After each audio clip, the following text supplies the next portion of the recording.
lọ́bọ̀ ṣe sórí tí náà tó ṣe o. ṣé wá ń di ọtí mẹ́tò sọ̀rọ̀ kankan bí nàìjà ṣe lè tó lọ́wọ́ yìí.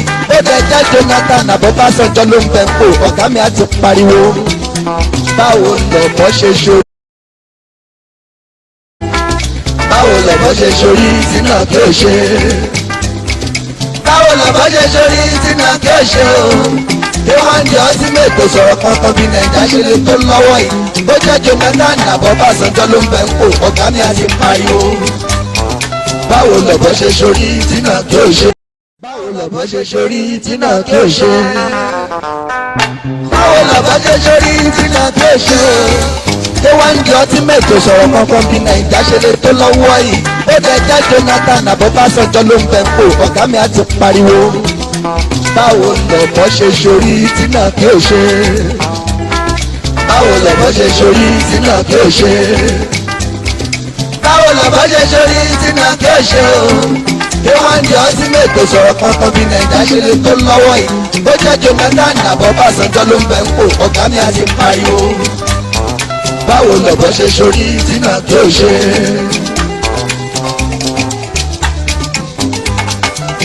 ẹ fún bàbá aláyè kí bàbá ó máa relé. mo rò bá rántí orin wa nígbà yẹn. ṣé wọ́n ń di ultimate ló kọrin ọ̀hún nígbà yẹn o. ìyẹn láyé Ọbásanjọ́ tí bàbá ń bẹ lórí àga. bẹ́ẹ̀ni bọ́básanjọ́ bá sópinrin kéwà ní asọ́dorin. Bàtíkù Abubakar lẹ́yìn rẹ̀ kéwà ní asọ̀rọ̀. àfi bí ipò olódoye voice for the voiceless nígbà yẹn. ó pariwo títí dìgbà Jonathan wọlé tán ọ̀gá òsínmi ariwo. ṣé bàbá ṣé Buhari ẹnu ọ̀gá mo ti gbọ́ change dandan. change wọlé tán ló bá rí bó ṣe rí. ṣèbó ẹ̀kọ́ ọ̀gá mi ò sọ̀rọ̀ ọ̀gá mi ò sọ ohunkóhun. ṣé túmọ̀ èyí ni pé kò ṣe bí lóde. ṣé wọ́n ti ṣe náà.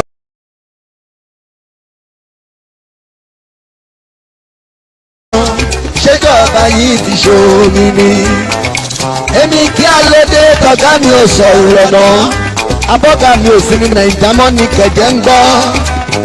ọ̀gá mi sọ̀rọ̀ máa yẹ fún Ọ̀yọ́ sọ̀rọ̀ o. báwo lọ́bọ̀ ṣe sórí tí náà tó ṣe. báwo lọ́bọ̀ ṣe sórí tí náà tó ṣe o. ké wá ń di ọtí mẹ́tò sọ̀rọ̀ kankan bí nàìjíríà ṣe lè tó lọ́wọ́ yìí. ó jẹ́ Jonathan Abọ́básanjọ́ ló ń bẹ̀ ń pò ọ̀gá mi á ti pariwo. báwo lọ́bọ̀ ṣe sórí tí náà tó ṣe.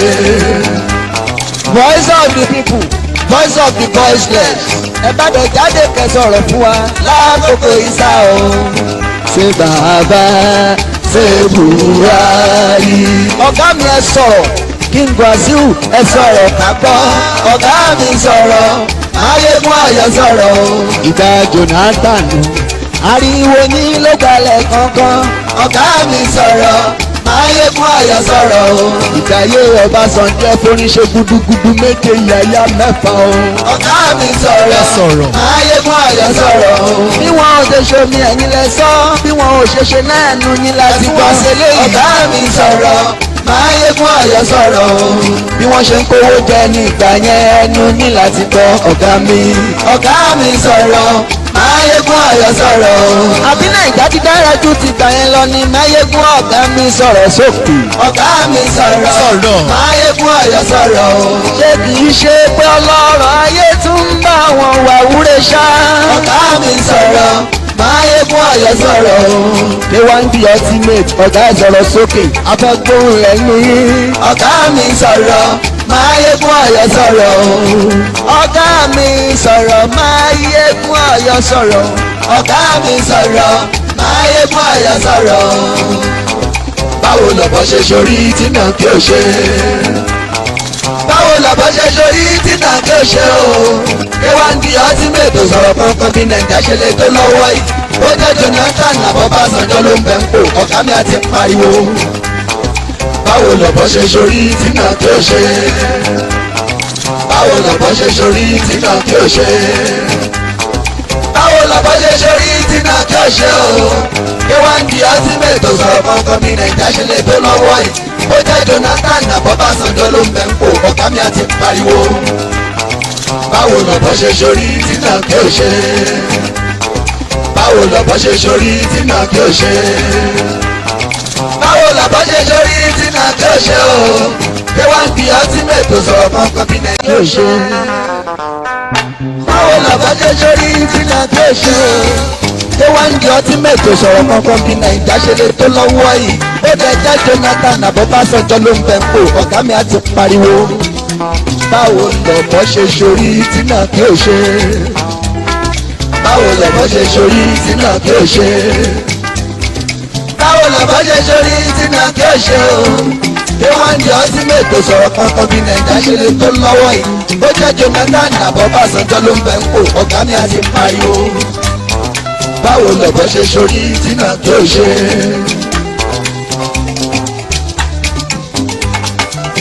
ẹ fún bàbá aláyè kí bàbá ó máa relé. mo rò ká rántí orin wa nígbà yẹn. ṣé wọ́n ń di ultimate ló kọrin ọ̀hún nígbà yẹn o. ìyẹn láyé Ọbásanjọ́ tí bàbá ń bẹ lórí àga. bẹ́ẹ̀ni bọ́básanjọ́ bá sópinrin kéwà ní asọ́dorin. Bàtíkù Abubakar lẹ́rìn re kéwà ní asọ̀rọ̀. àbí bí pọ́n lójoyè voice for the voiceless nígbà yẹn. ó pariwo títí dìgbà Jonathan wọlé tán ọ̀gá òsínmi ariwo. ṣé bàbá ṣé Buhari ẹnu ọ̀gá mo ti gbọ́ change dandan. change wọlé tán ló bá rí bó ṣe rí. ṣèbó ẹ̀kọ́ ọ̀gá mi ò sọ̀rọ̀ ọ̀gá mi ò sọ ohunkóhun. ṣé túmọ̀ èyí ni pé kò ṣe bí lóde. ṣé wọ́n ti ṣe náà ṣèjọba yìí ti ṣomi ni. èmi kí alóde tọ̀gá mi ò sọ ìrọ̀nà. abọ́gà mi ò sí ní Naija mọ́ ní kẹ̀jẹ́ ń gbọ́. ọ̀gá mi sọ̀rọ̀ máa yẹ fún Ọ̀yọ́ sọ̀rọ̀ o. báwo lọ́bọ̀ ṣe sórí tí náà kí ó ṣe. báwo lọ́bọ̀ ṣe sórí tí náà kí ó ṣe o. pé wọ́n di ultimate sọ̀rọ̀ kankan bí Naija ṣe lè tó lọ́wọ́ yìí. ó jẹ́ Jonathan àbọ̀básanjọ́ ló ń bẹ̀ ń pò ọ̀gá mi àti pariwo. báwo lọ́bọ̀ ṣe sórí tí náà kí ó ṣe. voice of the people voice of the voiceless. ẹ bá bẹ jáde kẹsọ̀rọ̀ fún wa lákòókò ìsà o. ṣé bàbá ṣé Buhari. ọ̀gá mi ẹ sọ̀rọ̀ King Wasiu ẹ sọ̀rọ̀ ká gbọ́. ọ̀gá mi sọ̀rọ̀ Máyégún Ọ̀yọ́ sọ̀rọ̀ o. ìgbà Jonathan ariwo ní ló gbalẹ̀ kankan. ọ̀gá mi sọ̀rọ̀ Máyégún Ọ̀yọ́ sọ̀rọ̀ o. ìdáyé Ọbásanjọ́ foníṣe gudugudu méje yàyà mẹ́fà o.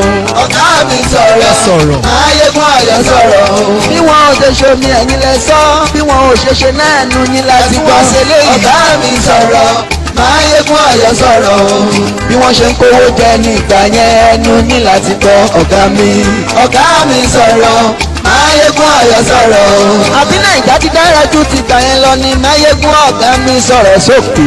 ọ̀gá mi sọ̀rọ̀ Máyégún Ọ̀yọ́ sọ̀rọ̀ o. ṣé kì í ṣe pé ọlọ́rọ̀ ayé tún ń bá wọn wà wúre ṣá. ọ̀gá mi sọ̀rọ̀ Máyégún Ọ̀yọ́ sọ̀rọ̀ o. pé wọ́n ń di ultimate ọ̀gá sọ̀rọ̀ sókè afẹ́gbóhùn rẹ̀ nù yín. ọ̀gá mi sọ̀rọ̀ Máyégún Ọ̀yọ́ sọ̀rọ̀ o. ọ̀gá mi sọ̀rọ̀ Máyégún Ọ̀yọ́ sọ̀rọ̀. ọ̀gá mi sọ̀rọ̀ Máyégún Ọ̀yọ́ sọ̀rọ̀ o. báwo lọ́bọ̀ ṣe sórí tí náà kí ó ṣe.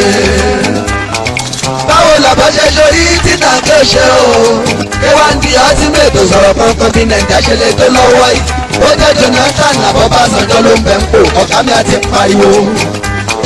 báwo lọ́bọ̀ ṣe sórí tí náà kí ó ṣe. báwo lọ́bọ̀ ṣe sórí tí náà kí ó ṣe. báwo lọ́bọ̀ ṣe sórí tí náà kí ó ṣe o. pé wọ́n di ultimate sọ̀rọ̀ kankan bí Naija ṣe lè tó lọ́wọ́ yìí.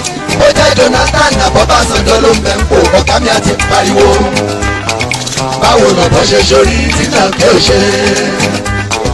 báwo lọ́bọ̀ ṣe sórí tí náà kí ó ṣe. báwo lọ́bọ̀ ṣe sórí tí náà kí ó ṣe o. pé wọ́n di ultimate sọ̀rọ̀ kankan bí Naija ṣe lè tó lọ́wọ́ yìí. ó jẹ́ Jonathan àbọ̀básanjọ́ ló ń bẹ̀ ń pò ọ̀gá mi àti pariwo. báwo lọ́pọ̀ ṣe sórí tí náà kò ṣe.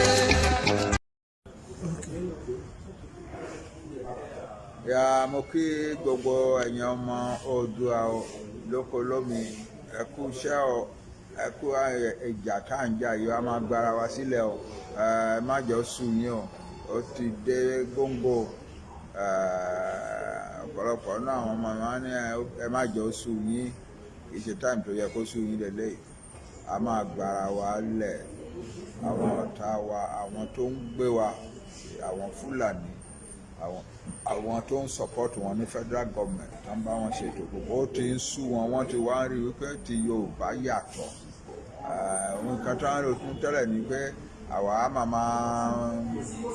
pààyàn, á máa pa ọlọ́pàá, àlọ́ máa jó àgọ́ ọlọ́pàá, àlọ́ máa ṣe káwọn bàá lè ráyè wá kó sójà wá kán wá máa pa ìpààyàn ọmọ wa káàkiri ní títì. Wọ́n ti wá rí wípé Yorùbá yàtọ̀ sínú gbogbo rọ́bìṣì wọ̀nyẹn. Àwa Yorùbá kì í ṣe irú yẹn o, and we are going to win bó ṣe jẹ́ nìyẹn. Bàbá mi, àwọn èèyàn náà fẹ́ mọ ipò tí bàbá wa olóyè Sunday Igboho wà ń bí. Mo fẹ́ kí gbogbo yín fọkàn balẹ̀, mi ò kúrò ń bí o, a máa gbà jáde láìpẹ́, ẹ máa gbọ́ ìròyìn dáadáa láìpẹ́. Sísẹ́ẹ̀mù wọn níbí ó yàtọ̀ sí ti àwa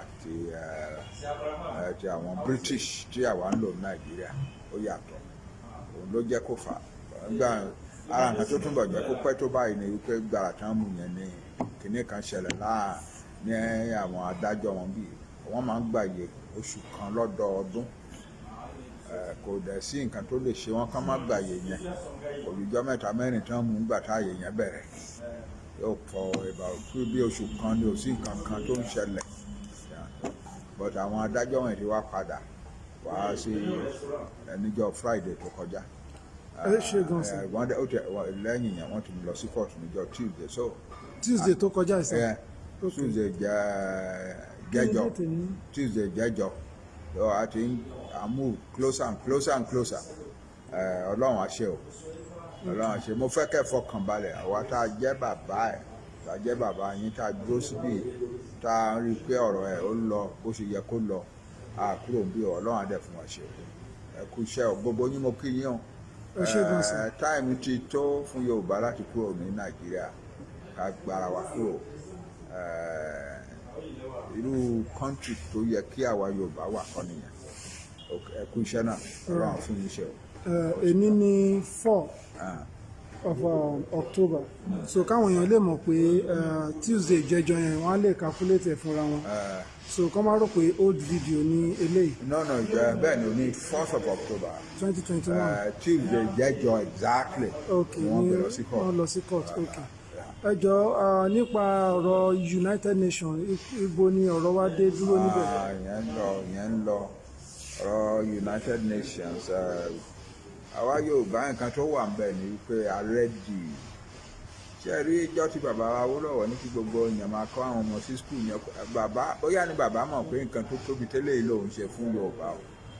We are a very powerful nation, and gbogbo ayé ti mọ̀ wípé àwọn kan jẹ́ Yorùbá o, pé àwọn Yorùbá yẹn wọ́n dẹ̀ ní readiness láti ṣètò ara wọn, wọ́n ti ready láti ṣèjọba ara wọn lọ́nà tó kún tó dáa, tó dẹ̀ máa mú iyì wá fún Yorùbá káàkiri ayé.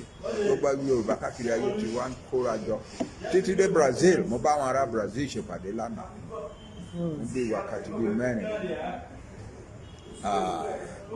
Brazil, àwọn Yorùbá tó wà ní Brazil ó pọ̀ ju àwa Yorùbá tá a wà Nàìjíríà. Àwa Yorùbá tá a wà Nàìjíríà 56 million péré ni wá. Àwọn Yorùbá tó wà ní Brazil dẹ̀ about 80 million. Wọ́n dẹ̀ rẹ́dì, gbogbo ayé, gbogbo Yorùbá lóko lómi ti rẹ́dì. Ẹ ká fọkànbalẹ̀, Ọlọ́run ti ṣe tiwa, ó ti gún bó ṣe jẹ́ nìyẹn. Ẹ ṣé gan sà. Ẹ kú iṣẹ́ náà o, gbogbo ọmọ mi, ẹ kú iṣẹ́ o, Ọlọ́run á fún yín ṣe o. Èmi bàbá yín mi ò kúrò nídìí nǹkan tá a jọ fẹnu sí o. We want our own country and we are going to get our own country. It's that simple. Ẹ ṣé gan sà. Okay. Láti ikọ̀ Yorùbá Nation.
ó ti jáde. Nigeria on gunpowder tètè lọ ra tiẹ̀. ìwé tó ṣàlàyé lẹ́kùnrẹ́rẹ́ gbogbo tó yẹ kí a mọ̀. Nigeria on gunpowder tètè lọ ra tiẹ̀. ìwé tó ṣàtúpalẹ̀ kó tó sun orílẹ̀-èdè Yorùbá débi tó dé. Nigeria on gunpowder tètè lọ ra tiẹ̀.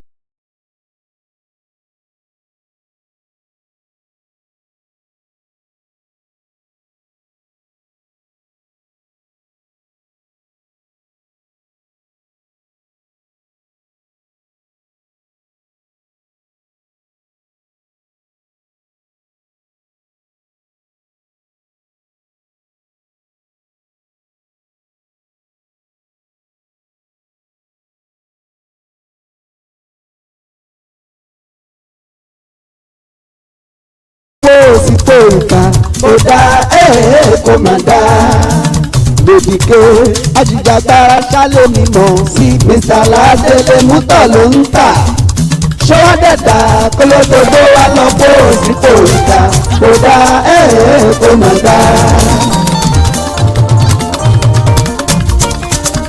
Dàda bá rántí àtúbọ̀tán dàda bá rántí ọjọ́ tá ó sùn tá ó ní jí mọ́ ẹ̀dá fẹ̀lẹ̀ làbára nítorí ọ̀la agbára tẹ́nìkan ló lánà pàtì ó lò ó pàtì tán tó gbé fún ẹ̀mí wá.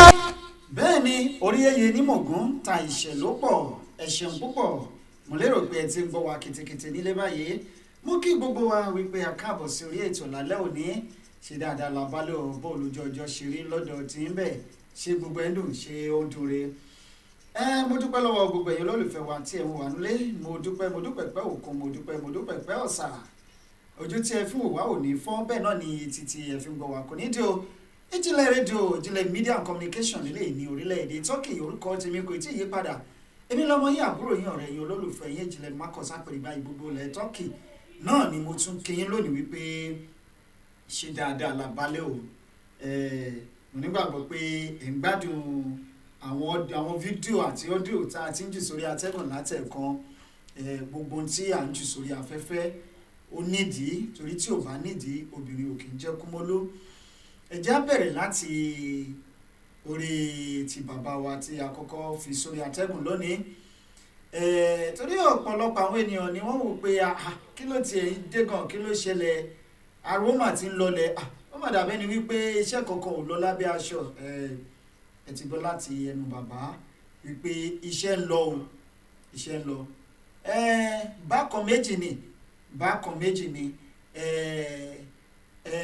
ìzáìdà kò jẹ́ pé ogun ló máa padà gbẹ̀yìn ẹ̀ àbí bá a ṣe ń ṣe lọ yìí kò máa lọ bẹ́ẹ̀ ṣùgbọ́n nínú ọ̀nà méjèèjì náà gbogbo ẹ̀ lọ orílẹ̀-èdè Yorùbá ó ti dé bèbè àti dádúró lẹ́yìn mo fẹ́ kí gbogbo wa mọ̀ lónìí we are almost there we are actually one already so there is no gainsaying about it pé bóyá Nigeria will not be disintegrated Nigeria is going to be disintegrated whether they like it or not so tó ń bá gbógun wá we are going to fight the battle ẹ má wò pé bóyá àwọn ènìyàn wa wọn ti bẹ̀rẹ̀ sí ní máa kó nǹkan ogun jáde like bíi àwọn Biafra Yorùbá wọn máa ń prepare ogun 10 years war I mean 10 days war Nigeria will prepare for it for 10 years 10 years Nigeria máa fi prepare ogun gẹ́gẹ́ bí àwọn bàbá wa ṣe ń sọ and I can see now wípé that's exactly who the Yorubas are tí Yorùbá ò bá ìtì ṣetán àti ṣe nǹkan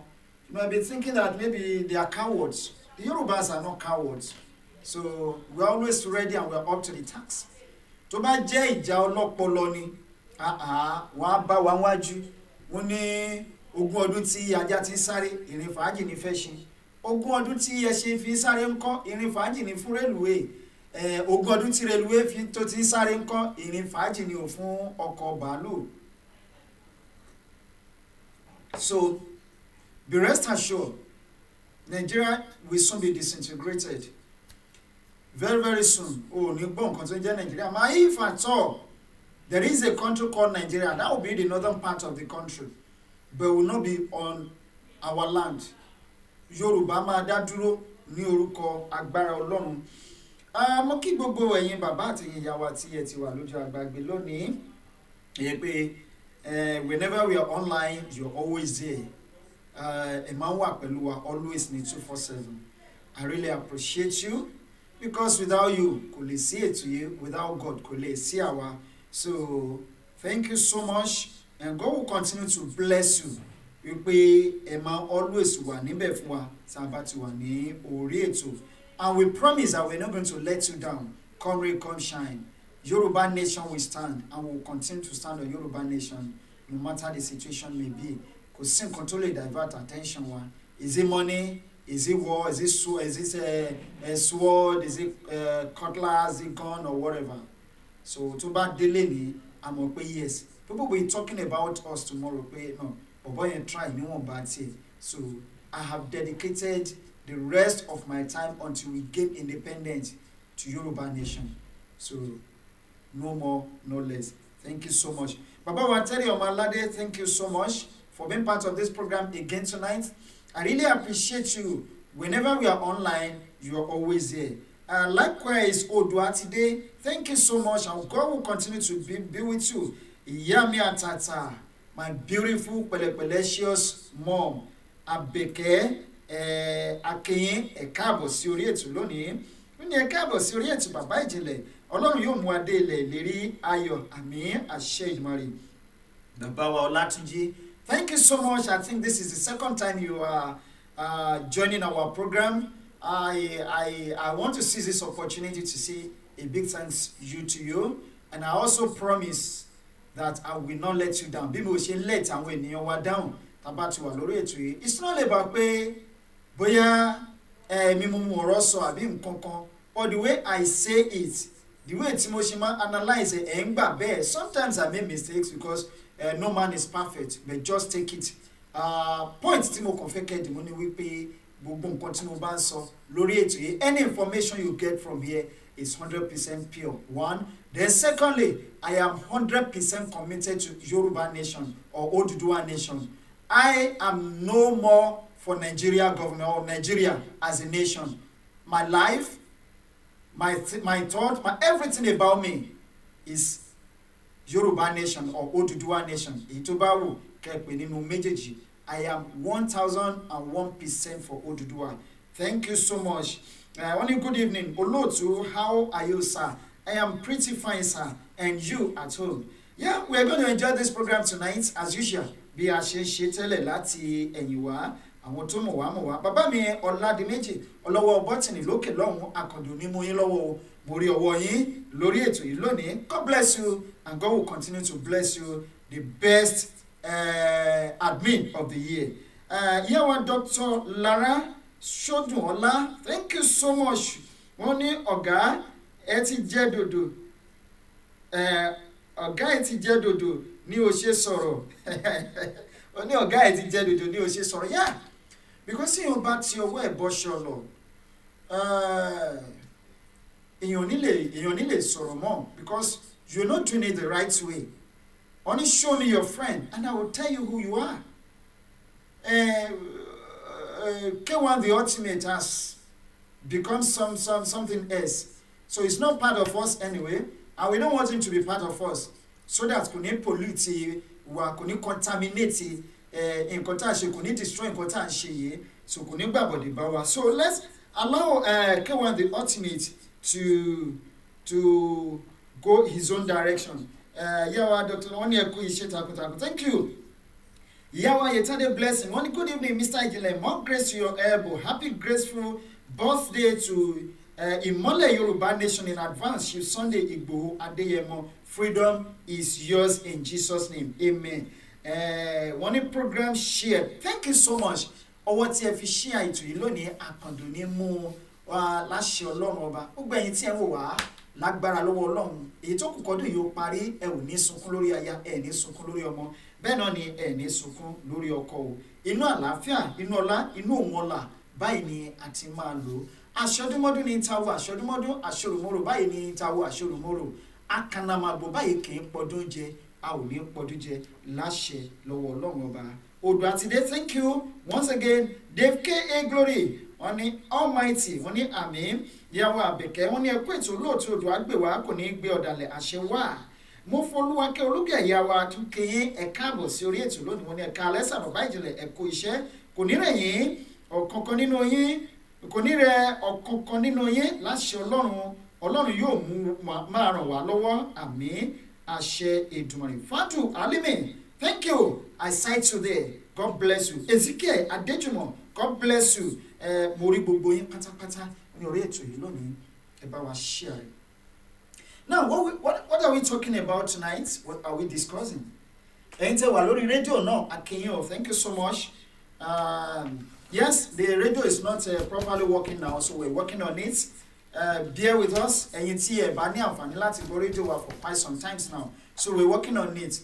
By the special grace of God, before next week runs out, or in 2 weeks' time, we'll be fully on air 247 as we used to be. By the special grace of God.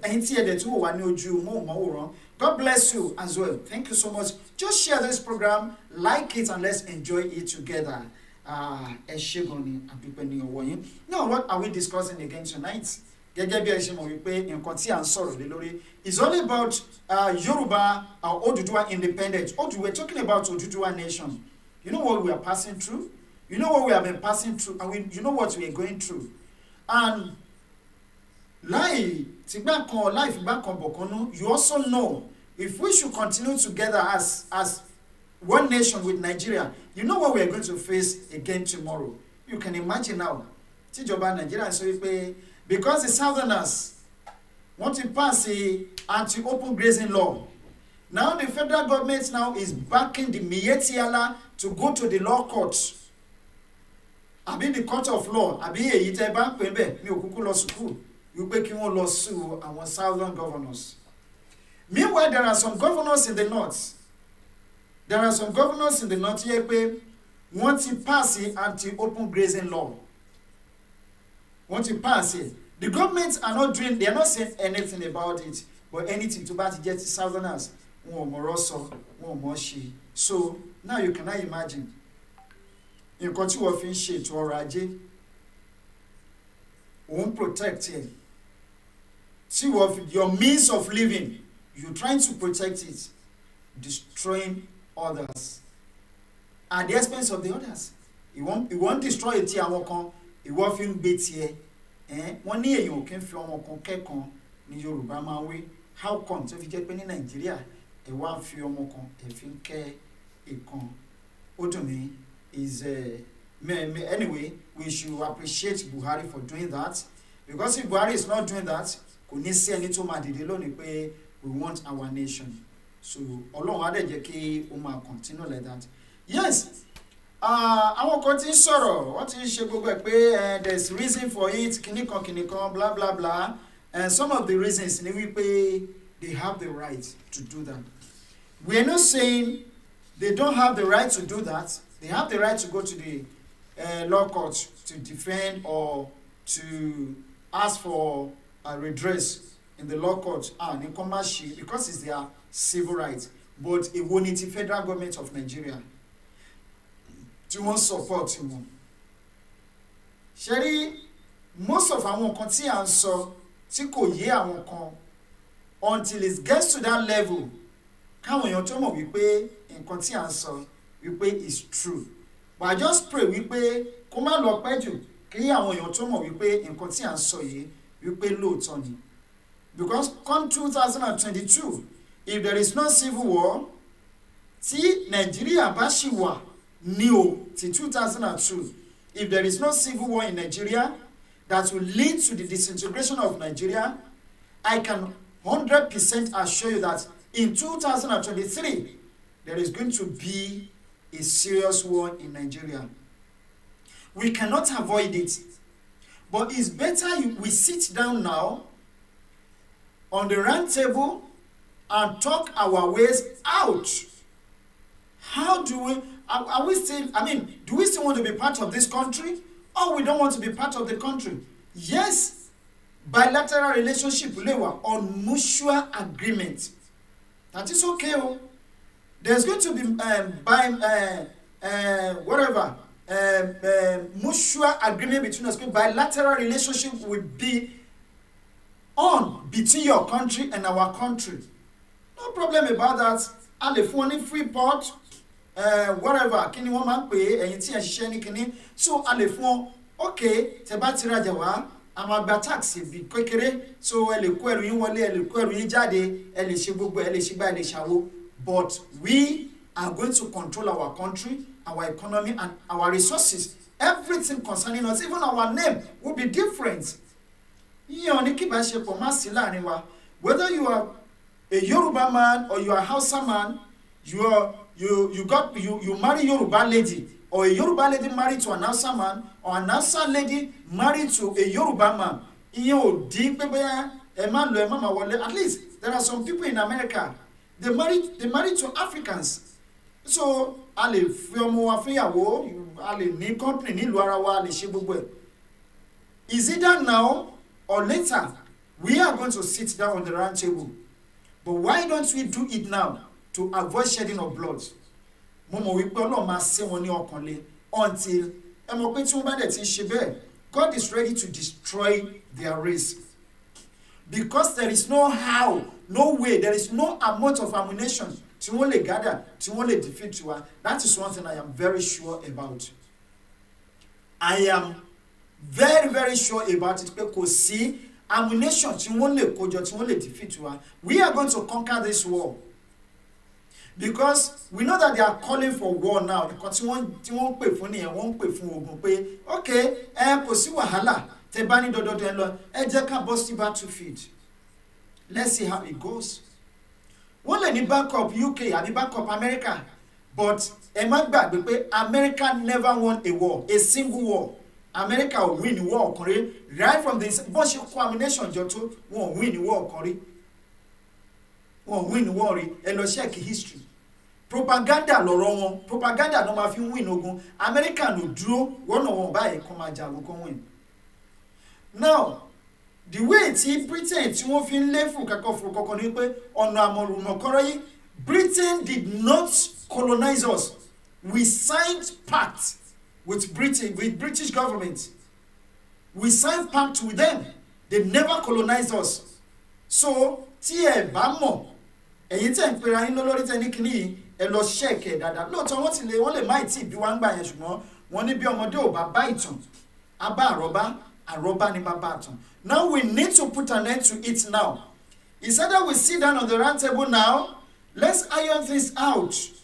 What is the way forward? Kí gbogbo wa lọ ní mutual way kó má sí jà, or we go into the battlefield ṣebí ammunition tẹ́yìn kójọ ló jọ yín lójú. Yeah, bẹ̀tẹ̀ má gbàgbé pé he who last better or best. Now ẹ̀yin lè bẹ̀rẹ̀ kẹ́ bẹ̀rẹ̀ sí ní ṣe kínní. Now ẹ wo àwọn Taliban ní Afghanistan. Taliban were once conquered, but nígbà tó yá wọ́n bẹ̀rẹ̀ wọ́n dẹ̀ dìde gradually what happened now? Look at what happened in Afghanistan today. Taliban ti gbàjọba padà.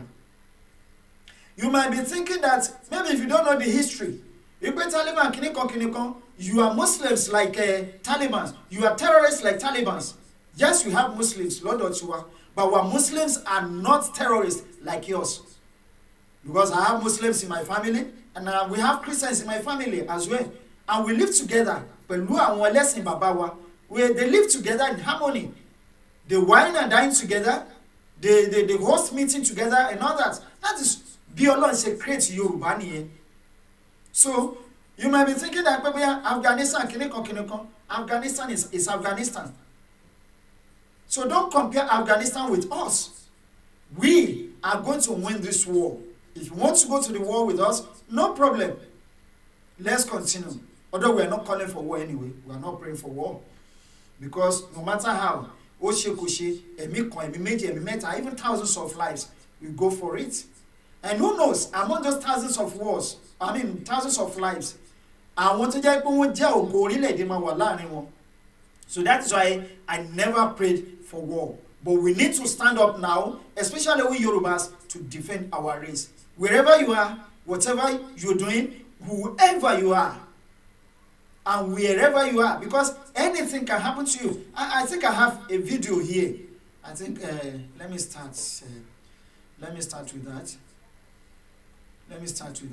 If you think where you are today, that something like this cannot happen to you, I pity you. It can happen to you. This is a governor of a state in America. You see, he was treated simply because he's a black man.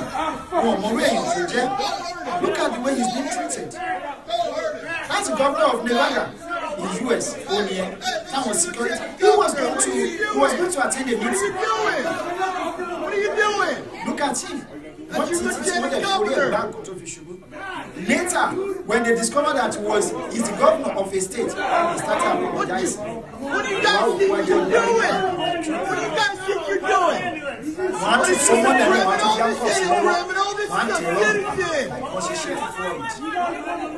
So it can happen to you, anybody, anywhere you are.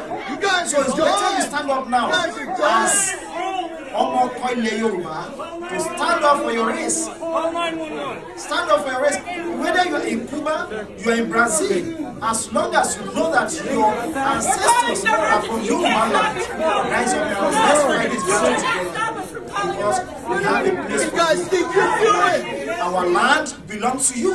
Because we are from the same ancestors. Whether you are from the Republic of Benin, you are from Togo, you are from Cote d'Ivoire, provided you know, and you have established, you can establish that your ancestors are from Yoruba land. Just because you got a badge doesn't mean you can beat up people. You guys need to put yourselves under arrest. You guys need to put yourselves under arrest. Put yourselves in the back of your squad car. No, that's a governor of a state in the US. Only one sharing compare how much more you and me. Please come to think of it. Sit down.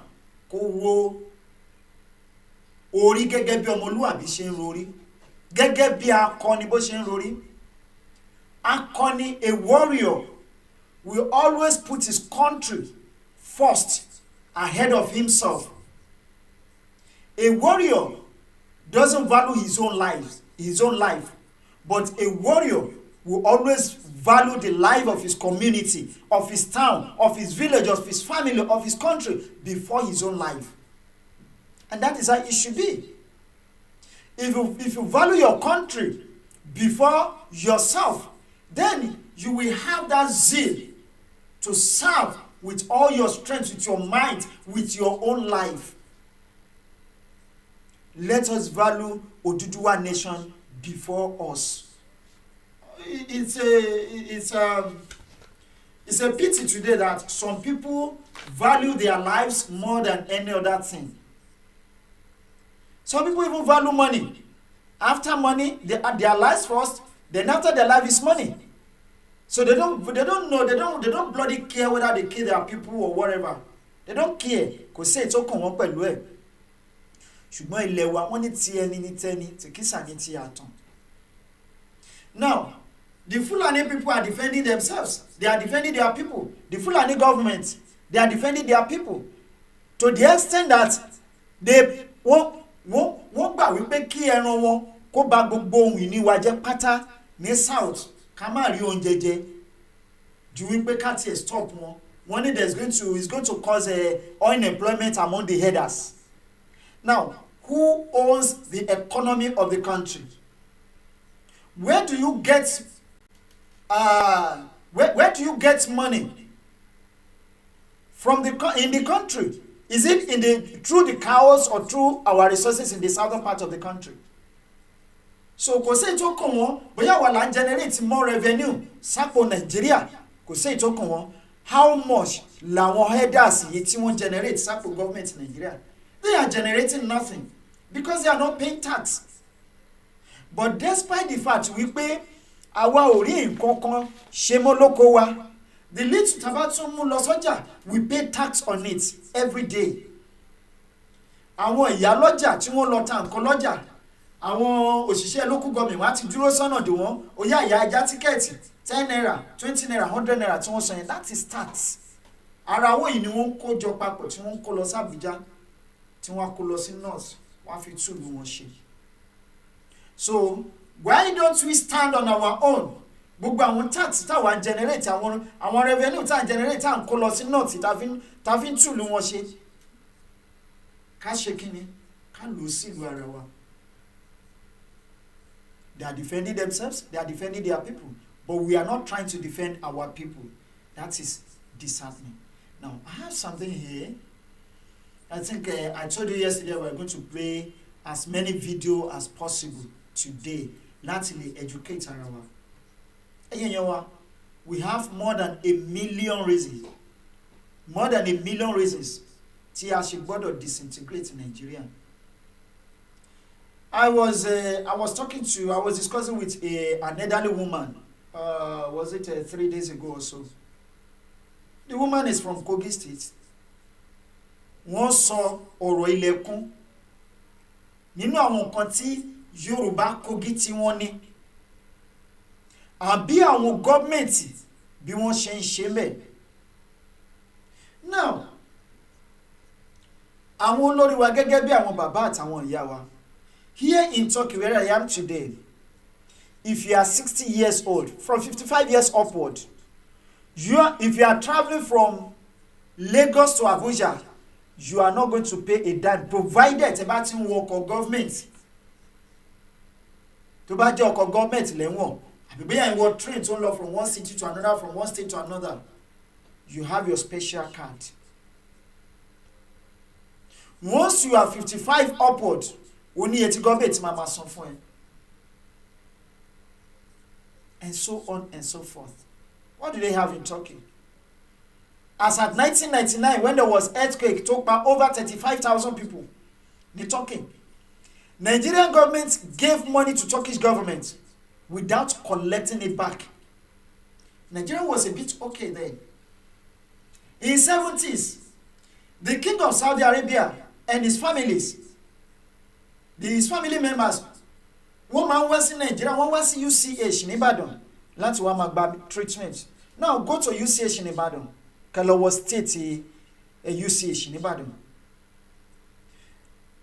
The hospital to yẹ the local government chairman of our own kò lè lọ síbẹ̀ láti lọ gba treatment. Now, ṣé ó ń lọ síwájú ní àbò ń padà sẹ́yìn? We are going back. We are not moving forward.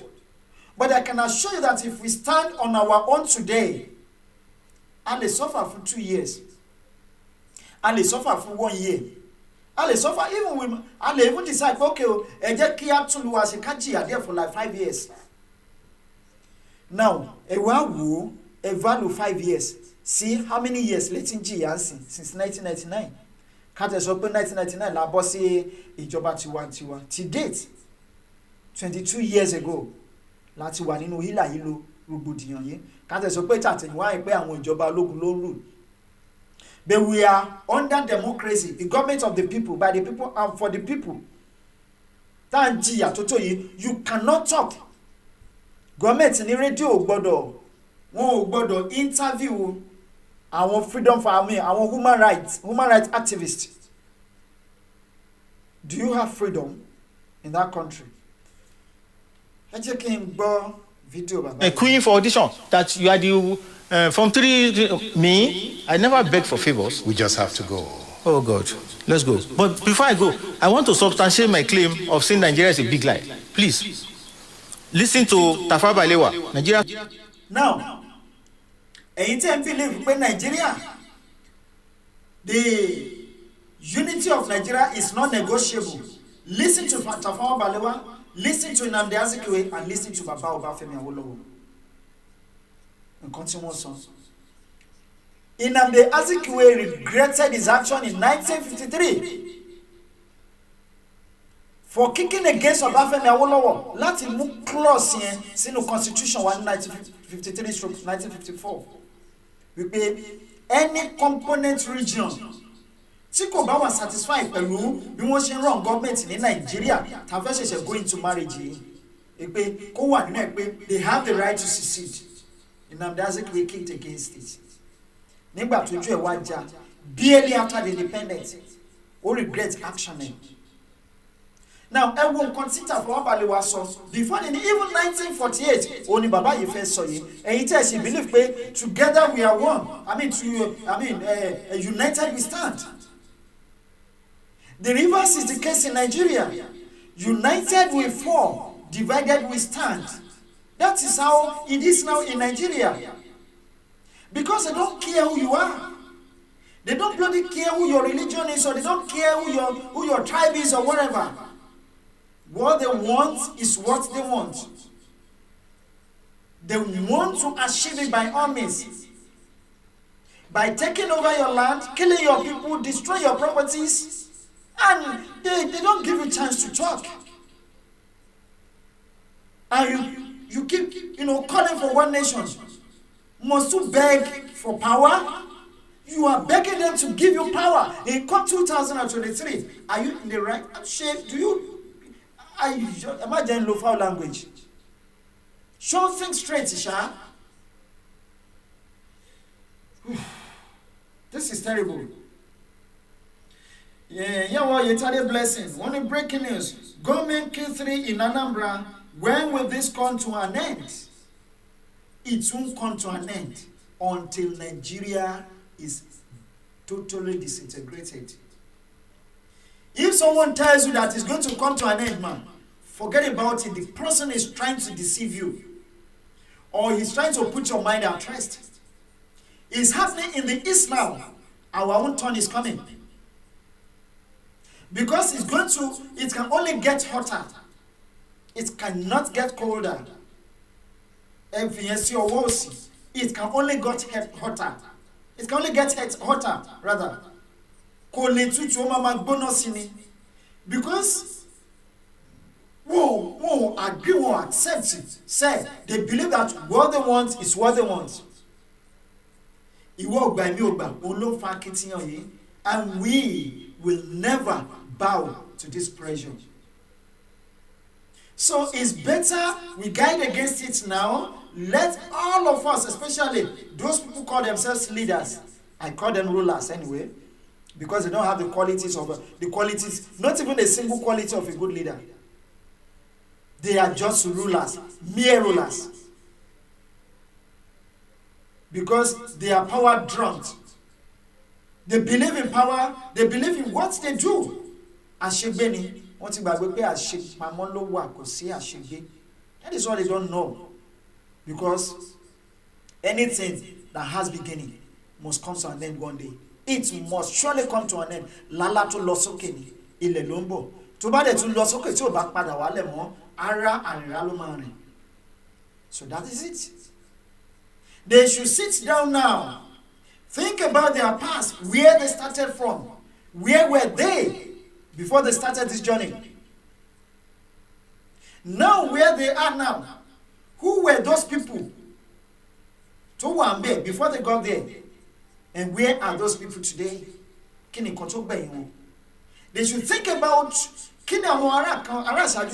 I want to end well. How did they embark on the journey? They should think about that. Now those people that did not end well, how did they start? How did they end their lives? How come they didn't end it well? Typical example. Because an end must come to this stupidity one day. Whether they like it or they don't like it. Look at Baba Akintola. When Baba Akintola started, he started well with Baba Awolowo. But all of a sudden, ego was setting. And will be Baba she end the life. Oh, end the life. Lower bullets. Baba Akintola was the first person in Nigeria to buy a bulletproof car. The first politician in Nigeria, in fact, the first person in Nigeria to buy a bulletproof car. Kilode. Even upon the fact he bought that bulletproof car, was he able to save him? Did the bulletproof car save him? Now, can anybody to be okay, let's come down on the round table, let's talk. This power. You did not bring this power from heaven, and you are not taking it along with you. Where you going? Akintola left Did he live with the Western region Prime Minister? No. He left. He died like my father. He was buried like my father. He was buried like everyone else. Don't you cook? Do you want to sing? But anyway, my dad knew. All good for around one. So, conscious bullets look my way. Baba Ijile, once you to Baba Ijile, no. Nobody shot my dad. My daddy died at 85. Which I couldn't at 85. I'm not praying to last 150 years. I think 150 years should be okay for me. Yes, I think 150 years should be okay. So if I die at 150, that is it. Now think about it. You have the power, you have the right, you have the chance. Let's rewrite it, history and the story now. But instead of you to do that, you are still pushing yourself towards destruction. Because any man that goes against his people has gone against his destiny and is planning for his destruction. Bẹ́ẹ̀ni, ẹni tí a bá ń bá wí tó bá ń warun kì, á parun lójijì láìsí àtúnṣe. I am not calling any name tonight, but I am just saying the fact. Because truth is bitter. But they should know that truth, saying, is like two-edged sword that cut both ways. It's my banner, and I will continue to spread it. It's as bitter as anything else. But when you say the truth and you have the rest of mind, please, it's okay for you. Whether you make money through it or you don't make money through it. Try to protect your name, protect your own integrity. Try to fight for your people. Protect your people. And defend your land. That is the only thing you can offer your people. Because today is your time and it's your day. Tomorrow might be too late. You might not be here tomorrow to witness what is going to happen tomorrow. Because man has the opportunity of the present moment he lives to witness, but has no control. You don't have control over your life. You are sick. You're being taken to England, to Britain, to America, to receive treatment. You come back hale and hearty. You are happy, you are jubilating. It is not your time yet. When it is your time. When it is your time. Even if you have the whole money, to win this world, where you want to come, go to win the whole world. When it is time. Look at Agagu. Agagu died. Want to be in flight, want to belong to Jaloke Bay. That's okay. Ajimobi had the money. It was okay. But when your job, life support machine. And where is it today? Where is it today? If you think about those people, you think about Abacha, you think about Idi Amin of Uganda, you think about Samedo, and you think about all those wicked leaders. Taiwan Ba Monuro, one le Joko, one will do what I'm doing. It's not right.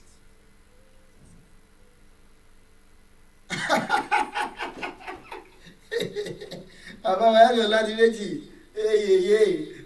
tí mo bá kó àdéjọ 150 ẹ máa ró òkú mi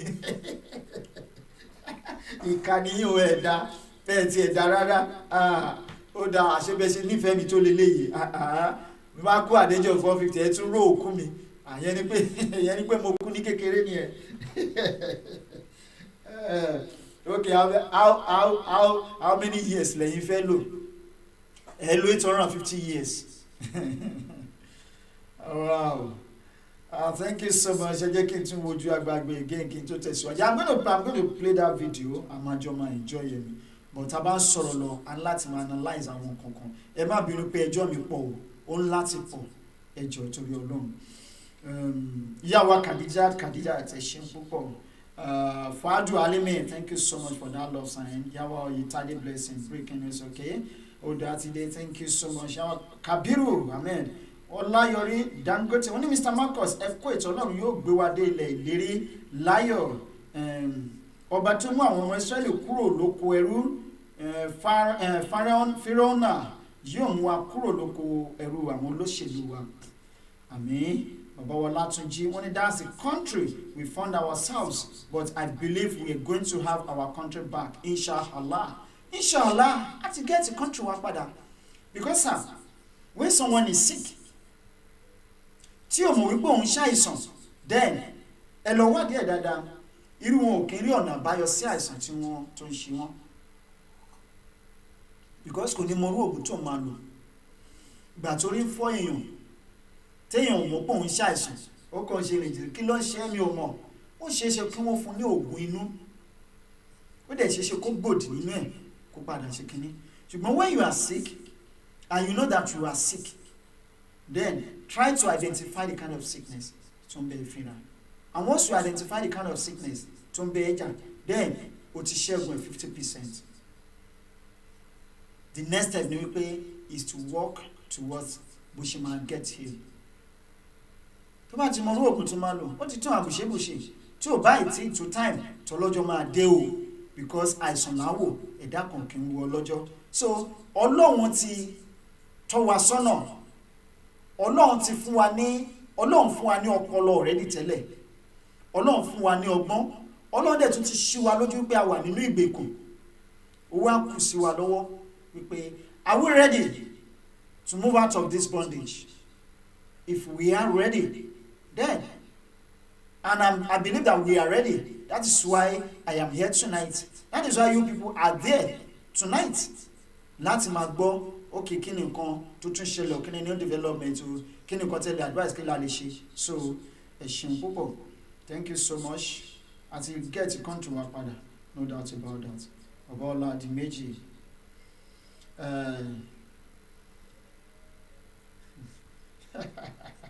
Wọ́n ní ṣe ayé ni. Àbáwá Lukman Ọláṣẹ́bí kan died body get acid, dead body get accident, yépa.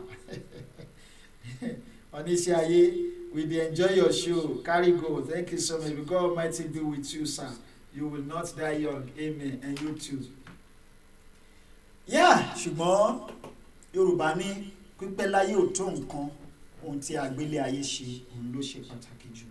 Ọ̀pọ̀ ló kú at the age of 33. Jesus Christ died at 33. And the Christians are still celebrating him. They are still calling him their Lord, Lord, Lord till today. Even till eternity, they will continue to call him our Lord. And he died at 33. While some people died at 100, wọ́n useless. Àwọn ẹlòmíì tí wọ́n 90 lé ní ìsìnlẹ̀ Yorùbá jẹ́ pé useless set of people ni wọ́n. Àwọn ẹlòmíì 80 something, wọ́n pèrè àwọn olórí, they are just useless, they are good for nothing people. So there is nothing good you can write about them. Ọ̀pọ̀lọpọ̀ ló ti kú lẹ́ni jẹ́ pé àwọn èèyàn ṣì ń ṣépè fún wọn. Meanwhile, àwọn kan kú, and people are still praying for them. Now let's continue with this video, because some people are getting tired of my talk. First Prime Minister in 1948. I quote him, since 1914, the British government has been trying to make Nigeria into one country. Since 1914, the British has been trying to make Nigeria a one country since 1914. Emma Gbagbe, the wife of Lord Lugard, discovered the name Niger area in 1900. I think so, if I'm not mistaken. Since 1914, they have been trying to make Nigeria into one country since 1914, when they amalgamated the southern and the northern part of the country together without our consent. Without the consent of our fathers then. They did it. They thought they've achieved it. And Nigeria will remain like that forever. They're lying. Now let's continue.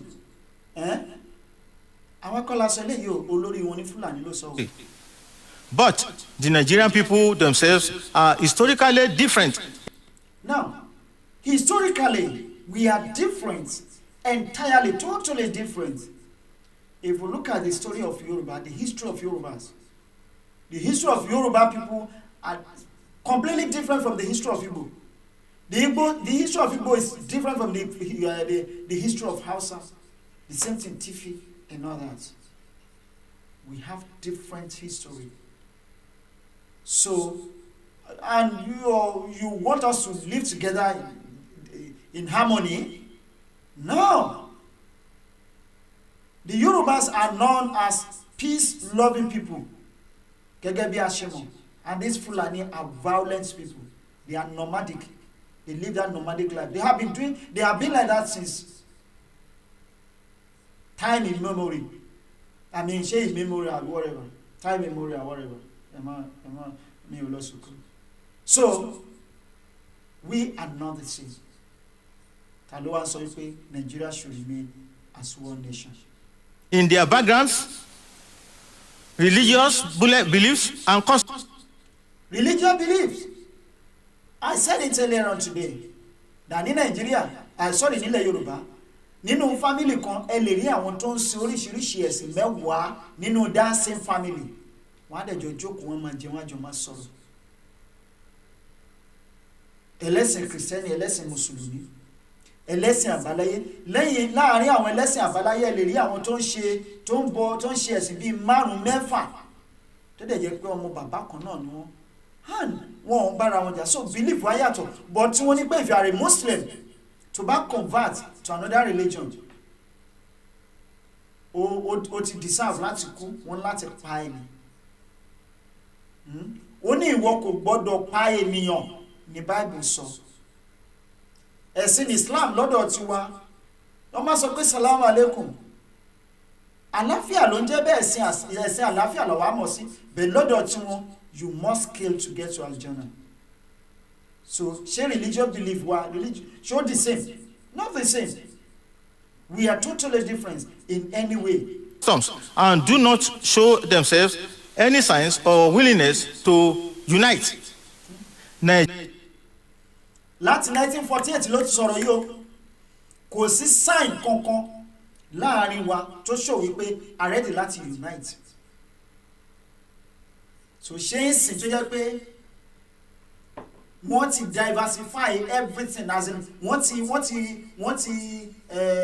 ti personalize gbogbo nǹkan tó wà Nàìjíríà.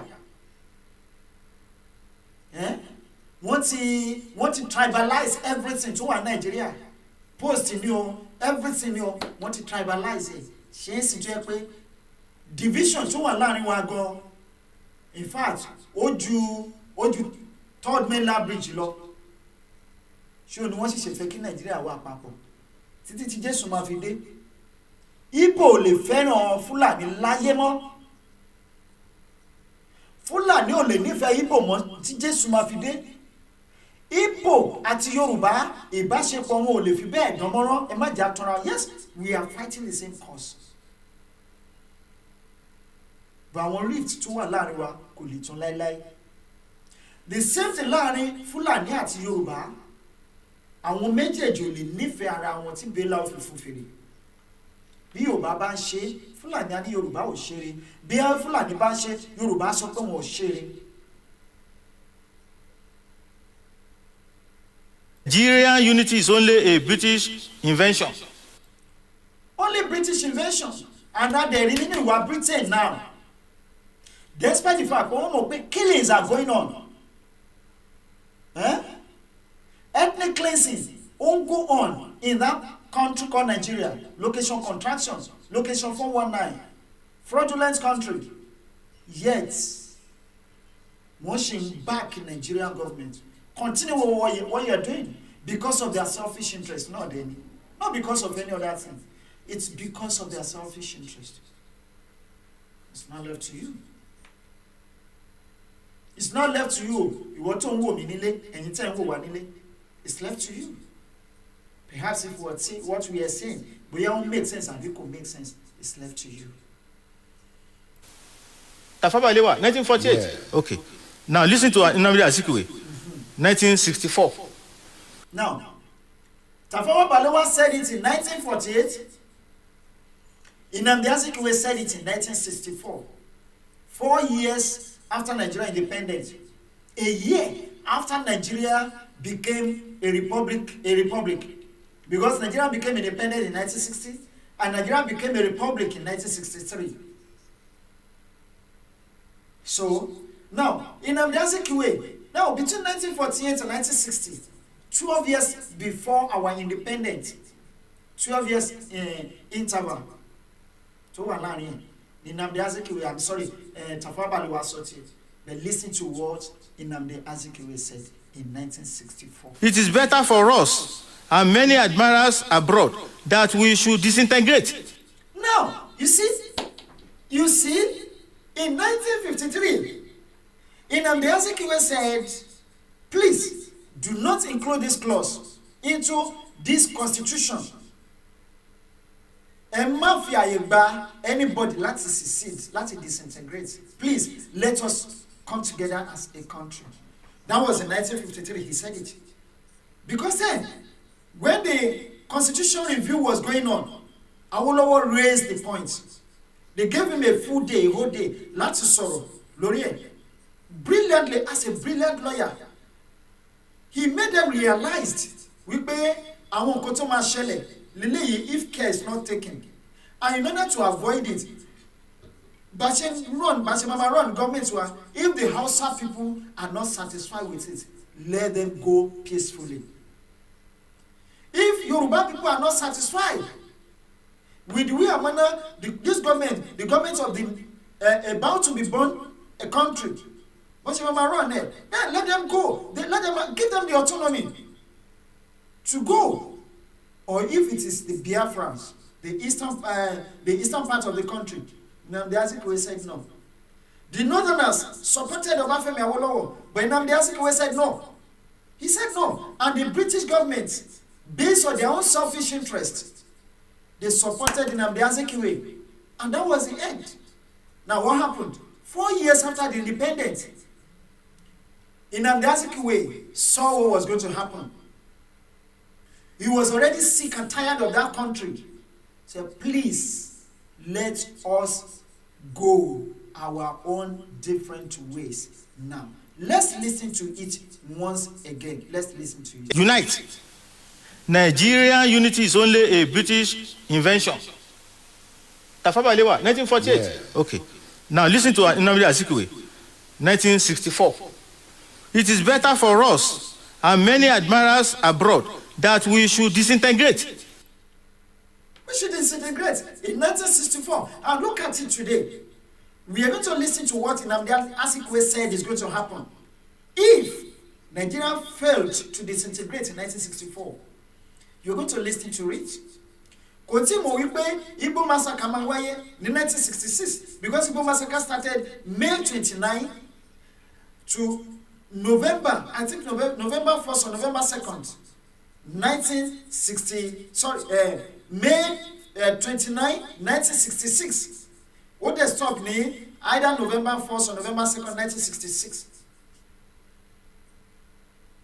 The Igbo massacre were 6 months, where over 3.5 million Igbos lost their lives in the northern part of the country.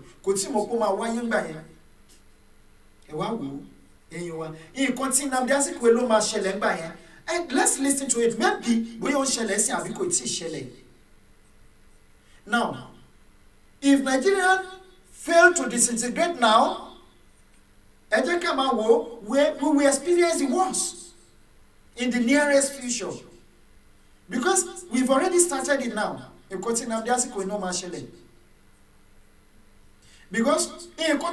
Sudan, in Nigeria, no one sings. There is no single day. If you watch my program on Saturday, there is no single day. Was it Saturday or Friday? There is no single day. Timo pioneer in Nigeria. Okay, you want 10, 20 people in Nigeria every day. We are already in the war. We are fighting war now. This is what is happening now in Nigeria. Is what we call the Cold War. Cold War. Not the Buruju. So if you think what is going now is in Nigeria is normal, you're deceiving yourself. I think Jaguar already Cold War in Nigeria here. Now, I try not to stop a command leading to that brutal civil war, the second civil war. tó máa lágbára ju ti Congo lọ, tá lágbára ju ti Sudan lọ. We need to do it now.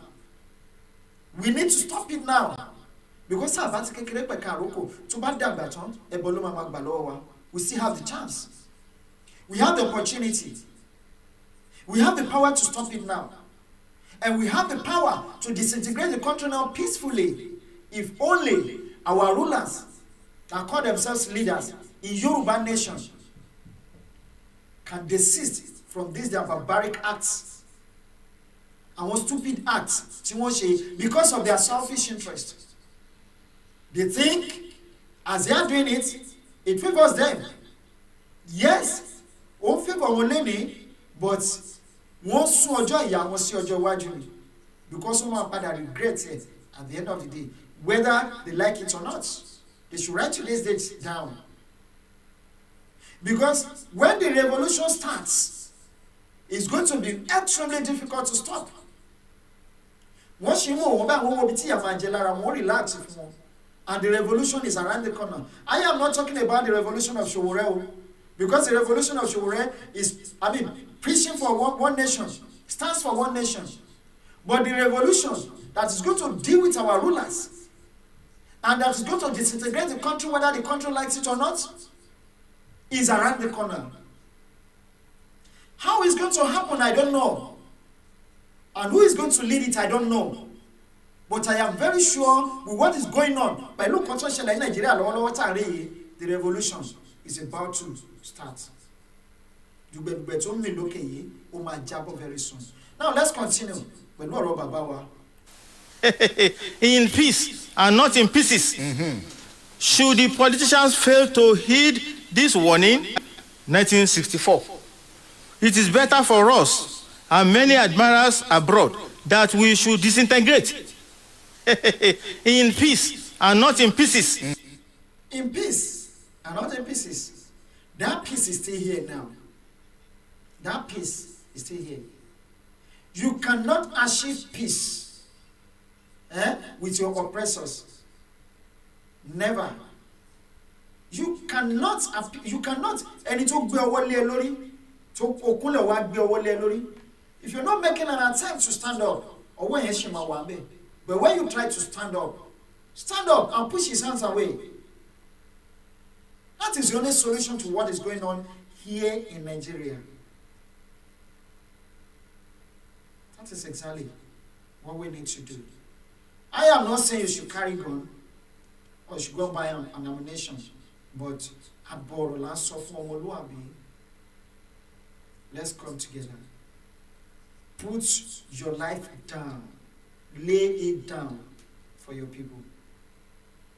Jesus Christ laid down his life for the Christians, and he became their Messiah.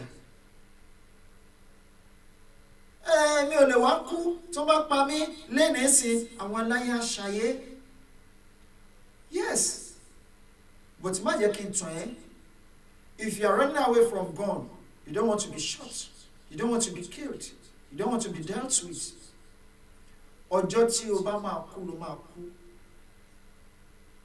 Bóyá gọ́ọ̀mẹ̀ntì Nàìjíríà ló gbé ẹ̀pà ọ̀nà gọ́ọ̀mẹ̀ntì Nàìjíríà bá a ṣe wáyé páàrí bẹ́ẹ̀ láàrí àkọsílẹ̀ wa ti wà lọ́wọ́ Elédùwà. You cannot add a second to your life. And even the Bible says that ẹbẹ̀rù ẹni tó lè para tó lè pa ẹ̀mí, but don't be afraid of those that can only kill your flesh but not your soul. Should the politicians fail to heed this warning, then I will venture the prediction that the experience of the Democratic Republic of Congo will be a child's play.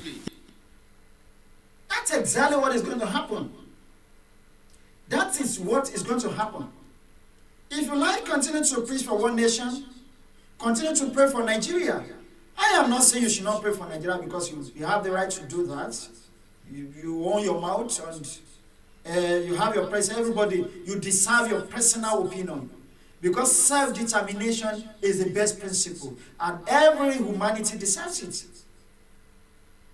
Decide where you want to stay or where you want to stand. Whether you want to go with Nigeria, you want to go for Nigeria, you want to go with Nigeria, whatever, or you want to stand as Omo Koile Yoruba, it depends on you. If you want to stand with Nigeria and pave way for us. Let us do our own things our own way. But let us see who is going to regret at the end of the day. Maybe it's we, the agitators, or you. If we didn't succeed today, we will fold our arms and be watching you. But I can authoritatively tell you today that we are going to succeed, one. Then secondly, if peradventure you won't believe we will succeed, I will tell you that you are going to end up in delusion, confusion, regrets,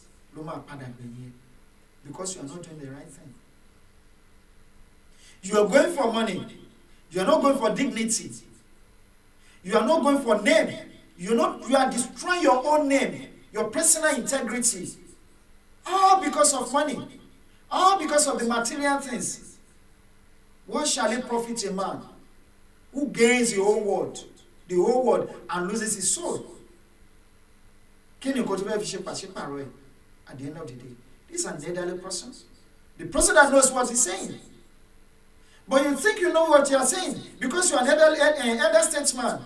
Well, if you sit yourself down and you think deeply, you will know and you will realize that what you are doing now is against your own future. You might be intelligent. Intelligent, be fool. You might be educated. Yes, we might not be educated. It doesn't matter. Education call it often shy. But before Koto down my yellow, Koko will put yourself in that shoe of Omeye. You be calling minimum bimo. Tell your Koko the day was to be on my lorry, along with the jail. Every time you can try, you become a money. How would you feel, or how would I feel?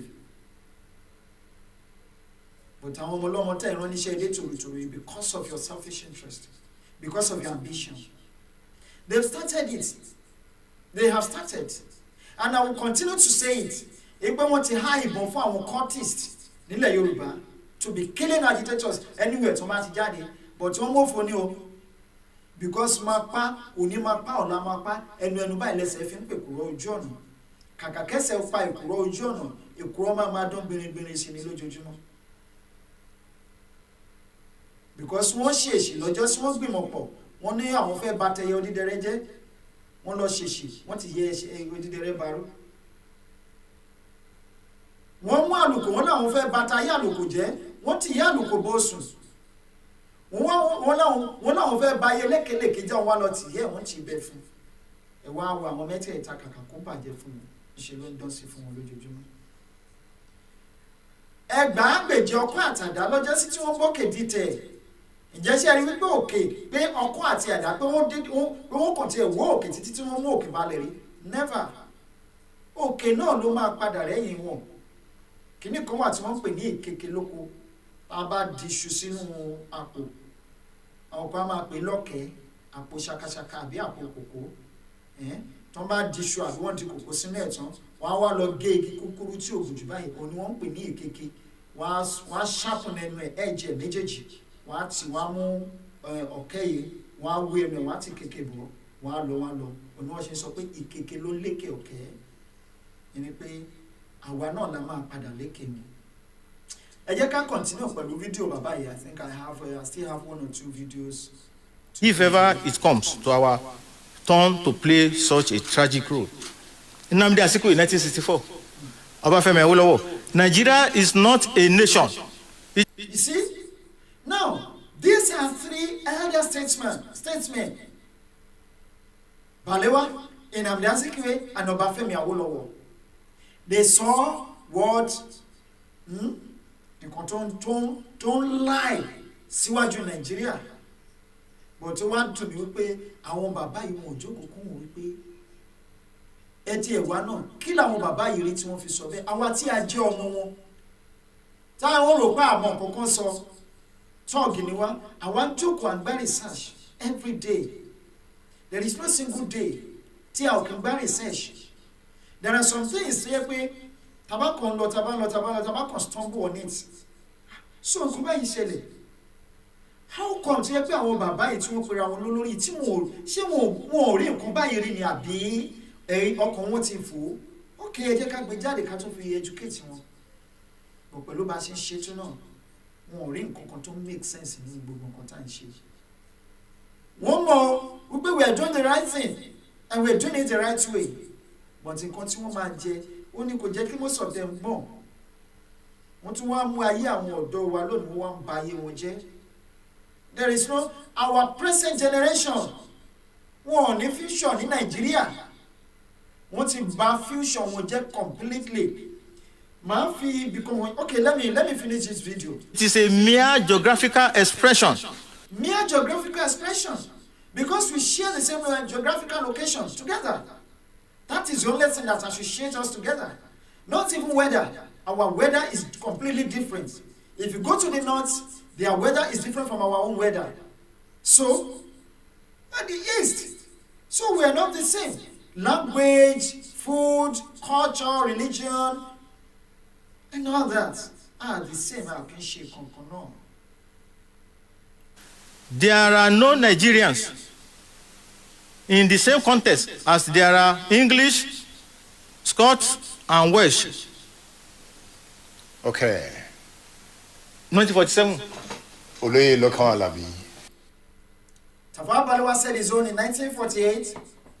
Nnamdi Azikiwe said his own in 1964. And Obafemi Awolowo said his own in 1967. Sorry. Tafawa Balewa 1948. Nnamdi Azikiwe 1964 and 1964, and Obafemi Awolowo in 1967. Sit down and think about these three prominent people and what is said about Nigeria. Should it come to pass now? Could it come to pass? Or you still believe in what United Kingdom is saying about Nigeria? You still believe in what United States of America, what they are saying about Nigeria? You still believe in what your rulers, your so-called leaders, are still saying about Nigeria? You still believe in them? Then, if you are one of those people that believe in them, I'm sorry to tell you that you are lost. You are completely lost, and you have no vision. No vision, no mission anymore for you, because you've lost it all. If you look at these three people, they play pivotal roles in Nigeria independence. And you can hear it. They are no more. Three of them are no more. But in continuous won't come to reality now. Awolowo said, when the time comes, it is you and I that will stand up, rise up, and fight for ourselves. Some people are still folding their arms today because they don't want to die. They are not ready to fight. For their own future, for their own life, for their own good. They are expecting somebody to come from somewhere to come and fight for them. They are expecting Messiah to come from somewhere, from nowhere, to come and save them. Some people are still believing, God, please come and help us. For those of you, yes, I know that God can do it. God can do everything. But there are so many things that God will not do. Because he has given you the power. Once you have realized that you are suffering, that we are not the same in this country, that you'll be marginalized, that you've been oppressed, and those people that oppress you are still there, they are still suppressing you. Then he has opened your eyes, he gave you that wisdom to think your way out. It is now left to you. Whether you want to be free or you don't want to be free. If you want to be free, congratulations. And if you're not ready for this freedom, congratulations as well. But either way, tí pendulum you must swing. Is either you are going to live to regret it, or you are going to live to say, I am so happy I'm part of this. Who and what you? You're going to choose one. This is objective, purely objective. You have options. You have option A, option B. You don't have option C. You don't have option C. It's either you are for this agitation or you are for the government. It might be saying, some people might be saying, I sit on the fence. I neither belong here nor belong there. If you neither belong to this place, party A, then you automatically belong to party B. It's just like during the election. You refuse to cast your vote. You have automatically voted for the wrong candidate. Because who knows? Your votes might make the difference. But because you decided not to cast your votes for the right candidate, you have automatically voted for the wrong candidate. So it's either you are for the freedom of your people, you are for the freedom of your generations unborn. Is either you're trying to pull off this plug, is either you're trying to remove your people from this bondage, or you are pushing them into this bondage the more. Those are the two options before you choose one today. Ayé tó jẹ́ ju yàwó. Èèyàn tó bá wà láyé ní àwọn Hausa tí wọ́n máa ń kí ní Sànúkù. Ìyà ó ti pa ọ̀pọ̀lọpọ̀ àwọn ènìyàn. Yorùbá ní ayọ̀ ló ń pààyàn, ìṣẹ́ ò kí ń pààyàn, ṣùgbọ́n ìṣẹ́ ti ń pa wá ní Nàìjíríà. Ó ti pa thousands of people, tens of thousands of people. Níyà ti pa. People die. Apart from àwọn tí àwọn terrorists ń pa, there are so many people tó ń kú on daily basis ní Nàìjíríà torí orí fífọ́, inú rírun, etí dídùn. Ọ̀pọ̀lọpọ̀ fi ẹsẹ̀ kọ lásán. Torí wọn ò rówó láti lọ sí hospital lọ gba injection anti-tetanus.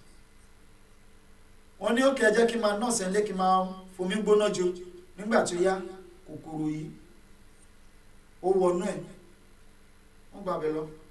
I lost a cousin, brilliant, very brilliant a cousin. Ó fi ẹsẹ̀ gúúsù ni ní poultry farm. Ó padà sí lókè ẹ jẹ́ ká treat ẹ̀ nílé. 3 days later, tetanus wọnú ẹsẹ̀. And that was the end. We lost our brilliant boy. And so many thousands of people. Ẹ̀rọ nǹkan bẹ́ẹ̀ ti ṣẹlẹ̀ sí. Even the worst, èyí tí ò tiẹ̀ tó yẹn tó ṣẹlẹ̀ sí. And it's not left to you.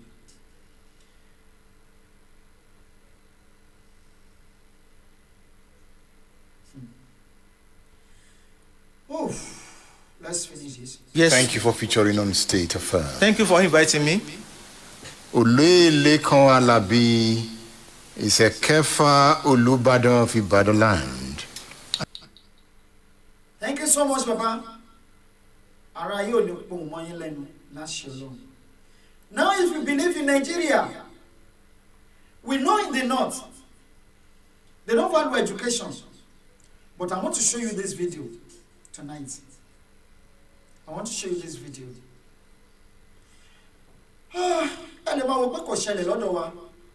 But the same thing is happening here, right here. I'm going to do one thing. I'm going to do one thing very soon. I will call for the video of my primary school. You will see the state of that primary school now. Very disheartening. So I devastated.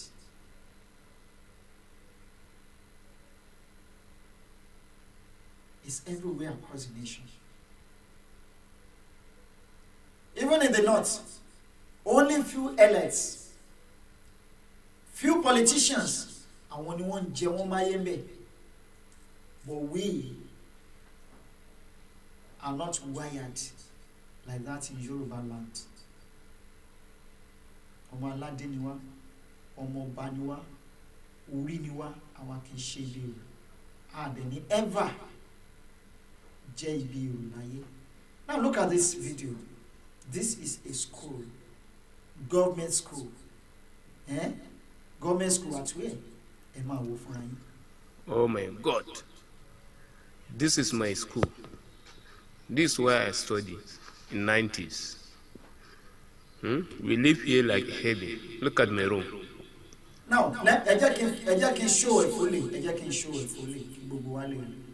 fully. This is my school. This is where I studied in 90s. We live here like heaven. Look at my room. Students are still living here. Àwọn ọmọ school watching. This is hostel. This is hostel. Ẹ̀yin tẹ́ ẹ bá mọ̀, hostel eléyìí o, táwọn students in Nigeria live, àwọn ọmọ secondary school. Look at the state of this building, and students are living here. Now, ẹ wo irú trauma, look at it. Ẹ wo irú trauma táwọn students yìí, táwọn àwọn ọmọ yìí tó máa pass through. You can imagine. With huge resources that we have in our country. Okay, let me do it like this once again. Apart from our resources still won't disclose in Nigeria, I am going to try as much as possible tomorrow to put it into my program. I've done it, I think I've done it twice on my programs here. Our resources to each state to Nigeria. E wa wo wí pé Nigeria Ọlọ́run dá Nigeria láti jìyà. Àwọn kan ni wọ́n kàn mọ́mọ́ fi Nigeria sínú bondage. There is no single state in Nigeria tí ò ní at least 2 mineral resources. And look at the kind of life our students live. Ṣebí one opportunity láti gbélé sórí àtẹ́gùn for you and I to see. But there are so many schools that are more devastated, like more devastated than this.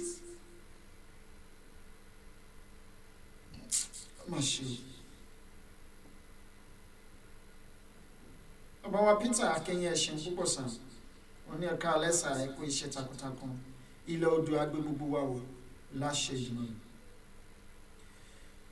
Ìyàwó Mary Emiedo wọ́n ní ẹ̀ka àṣọ bàbá ìjìnlẹ̀ ẹ̀kọ́ ìtòsà wọ́n ní wàhálà wa kò ní já sásán àṣeyè la máa ṣe àmì àṣẹ ìdùnnú. Now let's continue with this video. You will see. Oh my God. This is my school. Students are living here.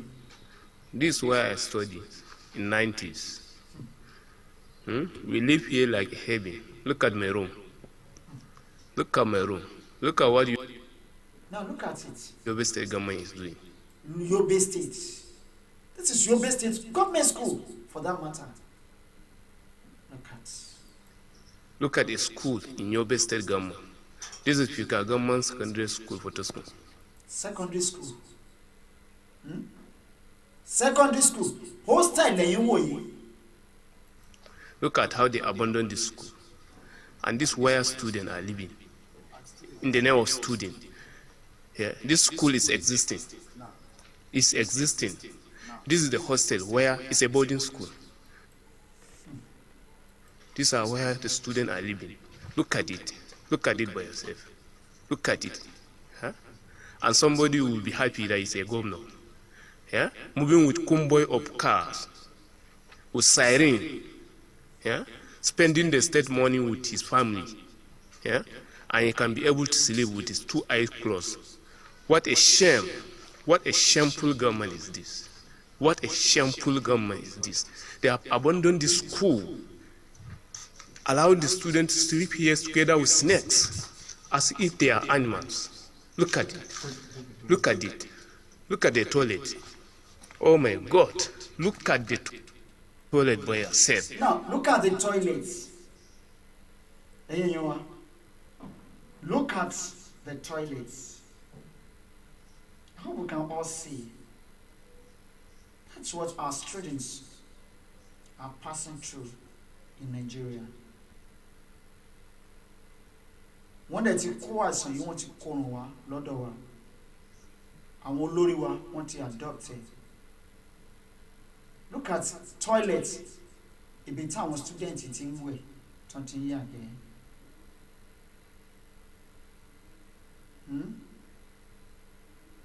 Ẹ wo ibi tí wọ́n ti ń wẹ̀ tí wọ́n ti ń yàgbẹ́. Thank God if you listen to this video, his intonation, the intonation of ẹni tí ó cover video yìí, it's not the same as our own intonation in Yoruba land or the Igbo. This is the intonation of the Hausa man. This is an Hausa man speaking. This is the toilet where human being. Look at their toilet. Look at the seat.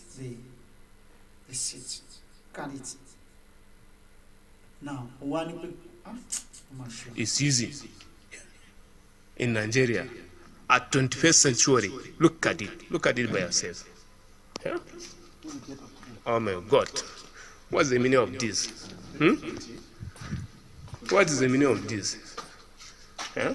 I think today is 22. Yes, 22nd July. 22nd July 2021 that are making this video. Look at the school. Look at how they abandon the hostels. Look at this is where we study. When we are studying here, everything is working perfectly. Yeah?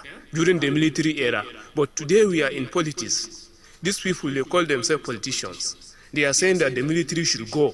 Military should go. That they want to make Nigeria better. Okay, look at what they make this school to be. Look at how this school to be. This is a school that when we are studying here, people from different states are coming here. It's one among the best schools in Yobe State. But today, look at it. Look at it. This is Yobe House. Look at this Yobe House. Look at this all the hostel.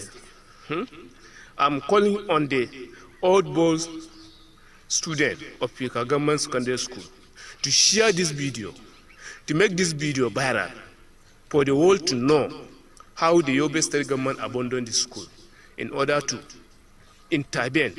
I'm calling on the international community, people that care about Western education, for the indigenous of Yobe State to be able to get Western education, to come and assist, to come to our aid, because the government has abandoned us to our own fate. We have nothing to, nowhere to go. A state, there is no opposition, nobody to talk to them. There is no media in this state. They do what they want. There's nothing, nobody can challenge them. Look at what they are doing. Look at what they are doing. For God's sake. And the governor is there parading himself, saying that he is a national party, APC national party at the same time, a governor and APC national party at the same time. Look at a school in his state. He's the one going from one state to other to call other people to come and join APC in the name of politics. But look at what the school look like in his state. He abandoned this school. Look at where students are living. What's the meaning of this? Look at the hostel. That's Gongola House. That's Yobe House. This Ghana House. This Ghana House. See, this Benue. Former Benue. Hostels without roof. Without roofing. Kò sí roofing kankan lórí ẹ̀. That is. It portrays Nigeria. It tells a lot about the state of the nation. I keep asking myself, why are we moving out of Nigeria? Why we Nigerians? What exactly are we doing outside? Why? If our nation is good. Because so many things. I carry out research a lot. I research a lot. Mo lè wà lórí system mi for 24 hours. kí n má jáde kí n wà ní studio carrying out research upon research, and once I see what I don't understand, I will call on people tó mọ̀ jù mí lọ láti béèrè pé enlighten me. Kini, I came across this thing on net. Me really understand. They put me through. Mo realize wípé Nigeria will be the best country in the world, assuming wípé àwọn olórí burúkú wípé àbáwọn dòwò. Okay, if Yoruba nation can stand today, mo realize wípé pẹ̀lú nǹkan tó Ọlọ́run fún wa, pẹ̀lú nǹkan tá ní, pẹ̀lú nǹkan tá wa process fúnra ara wa, Yoruba will be ranked among 3 best nations in the world. Among 3 best nations in the world. Yes. Let me assure us of something. We are going to face problem before we get it right. Sabari Yoruba nation baleni. Am I expect to pay kittens to turn around overnight? But I can assure you within 5 years, Emarin Kotoma Sheleni Yoruba. Emarin Kotoma Sheleni Yoruba. Ko surprise me no anyway. Ko surprise me. Eje ki show wa ni awon nkankan. Instead of Nigerian government to do what? Instead of Nigerian government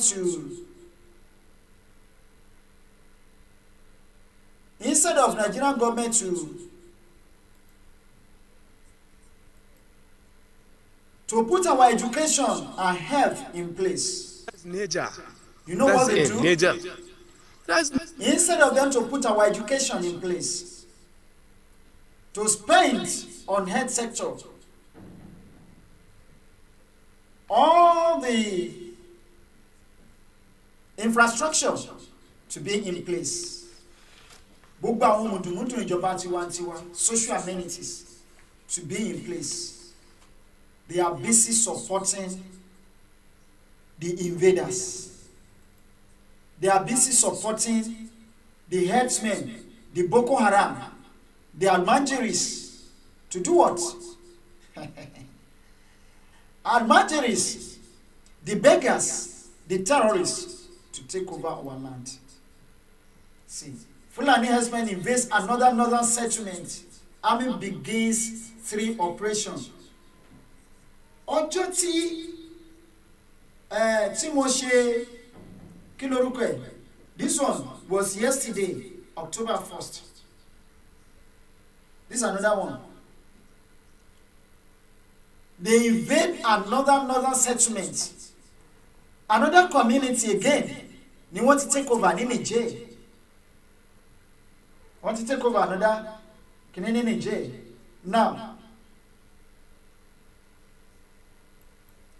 instead of the government of Nigeria to do what is right, this is it. The father of State Assembly Speaker dies in bandits' custody. This is it. Wọ́n adopt bàbá yìí ni o, wọ́n jí bàbá yìí gbé. He was abducted. And at the end of the day, kí ló ṣẹlẹ̀? The baba died. Zamfara. Lára àwọn tí wọ́n kick against the Biafrans and the Oduduwa agitators. Bàbá ìlélẹ̀ yìí o, ni wọ́n kidnap.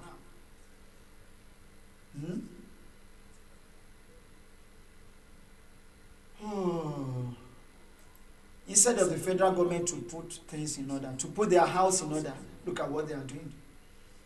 They are supporting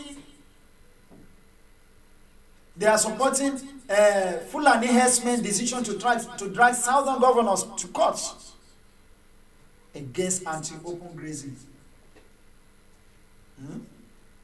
The federal government has taken side with Fulani. The federal government has taken side with Fulani herdsmen who have decided to drag southern governors to court over anti-open grazing. There are so many articles to wà ní ojú òpó lónìí, but let me show us this. ẹ̀yin èèyàn wa ǹjẹ́ ṣé ẹ mọ̀ wípé in 1983 before Buhari took over, look at the strength of our currency. I'm going to zoom it. Gbogbo alamari. These are the strengths. This was the strength of our currency. Currency exchange rate as at September 26, 1983. Look at our currency. Let me zoom it. US dollar. Dollar to naira. Nigerian 1 naira then was 1 naira 50 kobo 1.5025 to $1. Even 1985, Timo was secondary school. Nigerian 1 naira,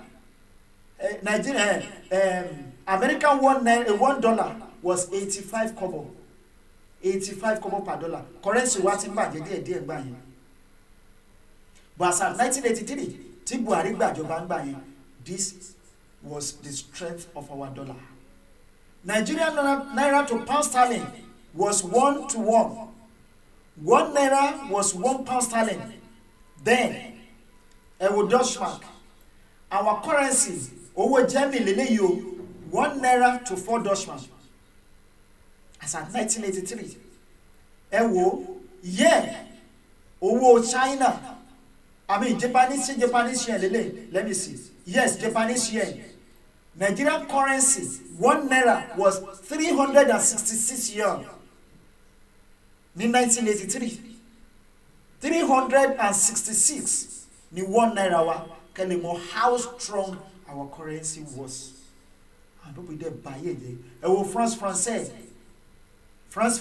French. Our 1 naira was 12 francs français.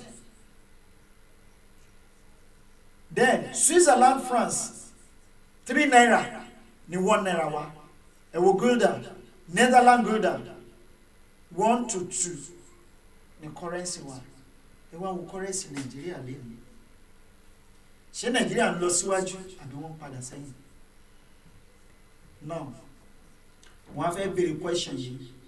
Mo ti béèrè question yìí several times lọ́wọ́ wa. And I am going to ask this question once again tonight. Should we continue as one nation or we should go? Because as of today, Nigerian currency to dollar here in Turkey is 580 naira to $1. $580. I mean 580 naira to $1. Now, meanwhile in 1983, our 1 naira was bigger than $1. Now, should we continue? Ká máa jẹ ìyà yìí lọ bẹ́ẹ̀. Ká máa jìyà yìí lọ bẹ́ẹ̀. Bóyá lọ́jọ́ kan, bóyá bá a ṣe ń sọ, bóyá Ọlọ́run ó lè bójú wọlẹ̀ látòkè. Kò ní ó dá o, èmi fẹ́ sọ̀kalẹ̀, mo fẹ́ wá gbà yín là o. Or ẹ̀yin èèyàn mi, we should do what? We should fight for our freedom. Everybody has the right to live. It's a choice. No one can force you to live. It's your own choice. If you want to be free as well, it's your own choice. No one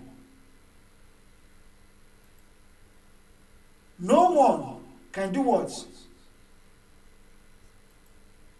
No one can force you to live. It is your own right. Mo tún béèrè lẹ́ẹ̀kan sí. We continue as one nation. Kí gbogbo ìyà yìí máa jẹ wá lọ. Or we should rise up now to fight for our future. Remember, the lives of our children are at stake. The future of our generations and next generations is not sure with the present Nigeria.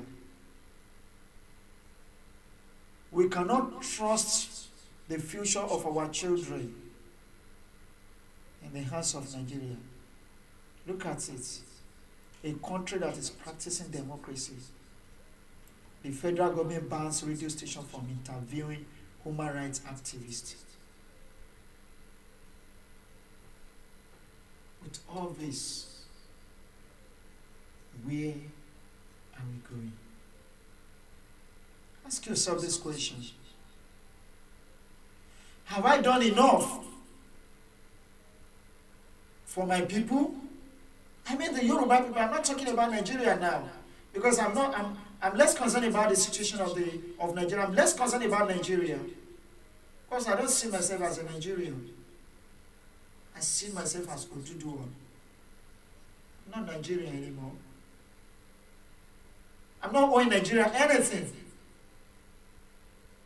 Nigeria has not given me anything to my woman Lori. That is why I'm proud to be Nigerian. Whenever I sit down and I remember I'm from that country called Nigeria, I feel bad, I feel sad, I feel downcast.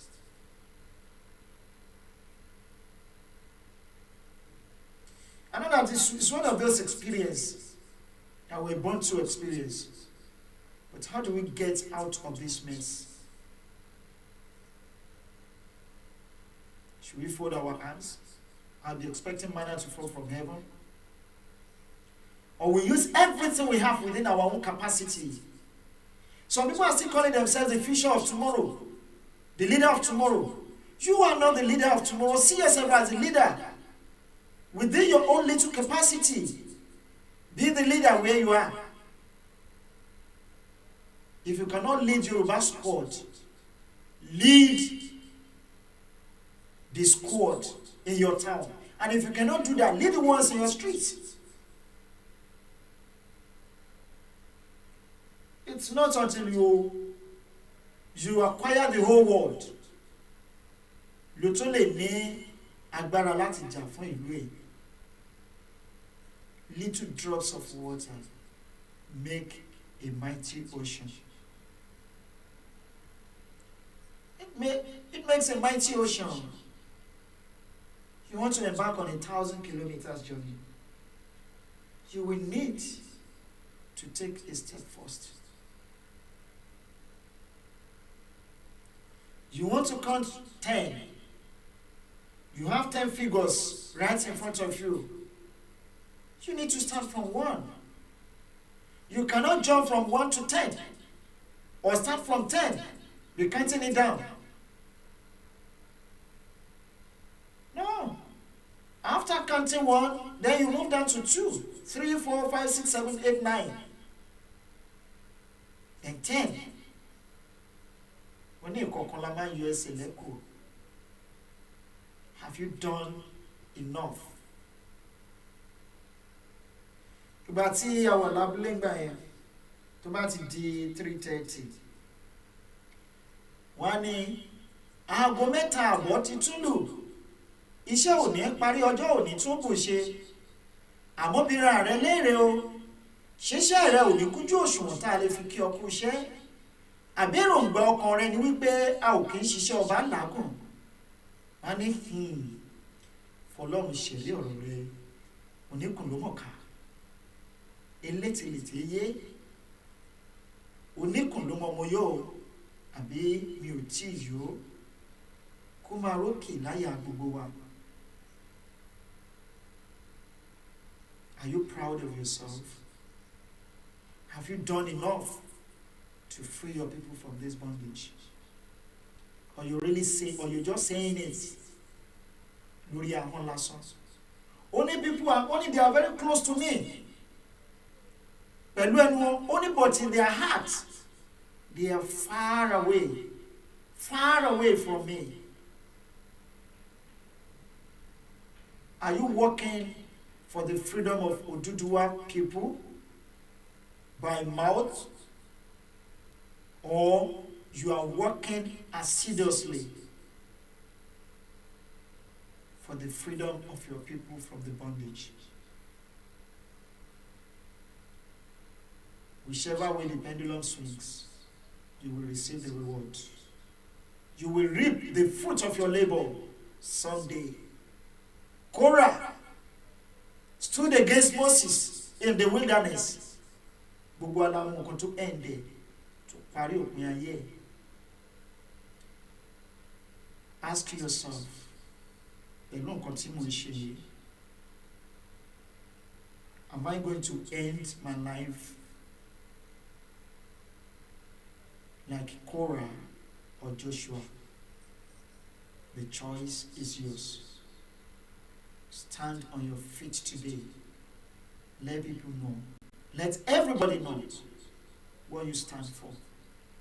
Is either you stand for us or you stand against us. If you stand against us, we are not going to feel bad.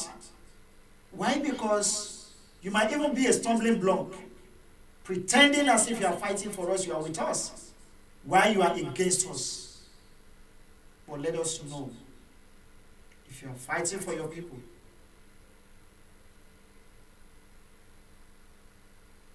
or you are against your people. This is Buhari fighting for his people now. Buhari is fighting tooth and nail for his people because he knows that he doesn't have time. He doesn't have time. And don't also forget, don't forget, wípé orí burúkú ló mú ọmọdé gba orí ẹran.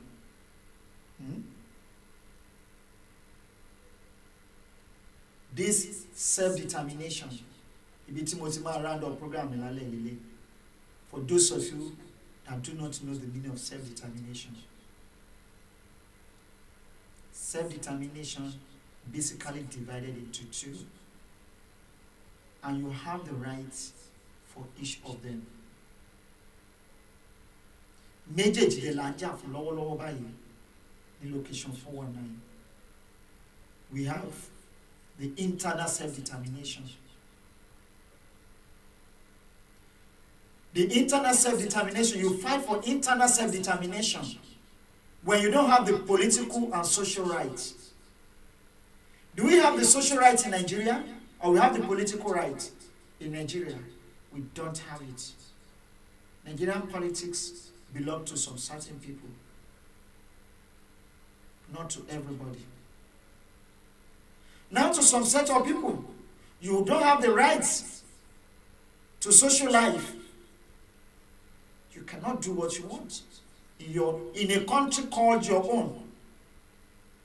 That is the internal self-determination that we are fighting for, and an end must come to it very soon. And the second one is the external self-determination.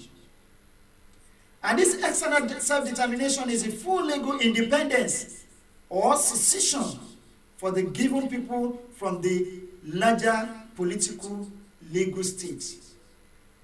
But in the case of Nigeria, the people from the smallest political legal state on our fight against. That is the external self-determination. A méjèèjì on the proclamation of United Nations, December 10, 1948, tó fi ẹsẹ̀ múlẹ̀. Both the internal and the external. Àwọn méjèèjì làwọn fight fún. Now, maintain your stand and don't shake. Believe in what you believe and don't allow anybody to change your mind, because self-determination is the best principle and every humanity deserves it. You might have been on the wrong way before you received my message tonight, before you listened to this my sermon tonight, but now you are beginning to have a second thought. I am not saying you should completely change your mind tonight. Go back, carry out research. If you don't know history, call some people to put you through to tell you where was Yoruba before 1960, and where was Yoruba immediately after 1960 independence.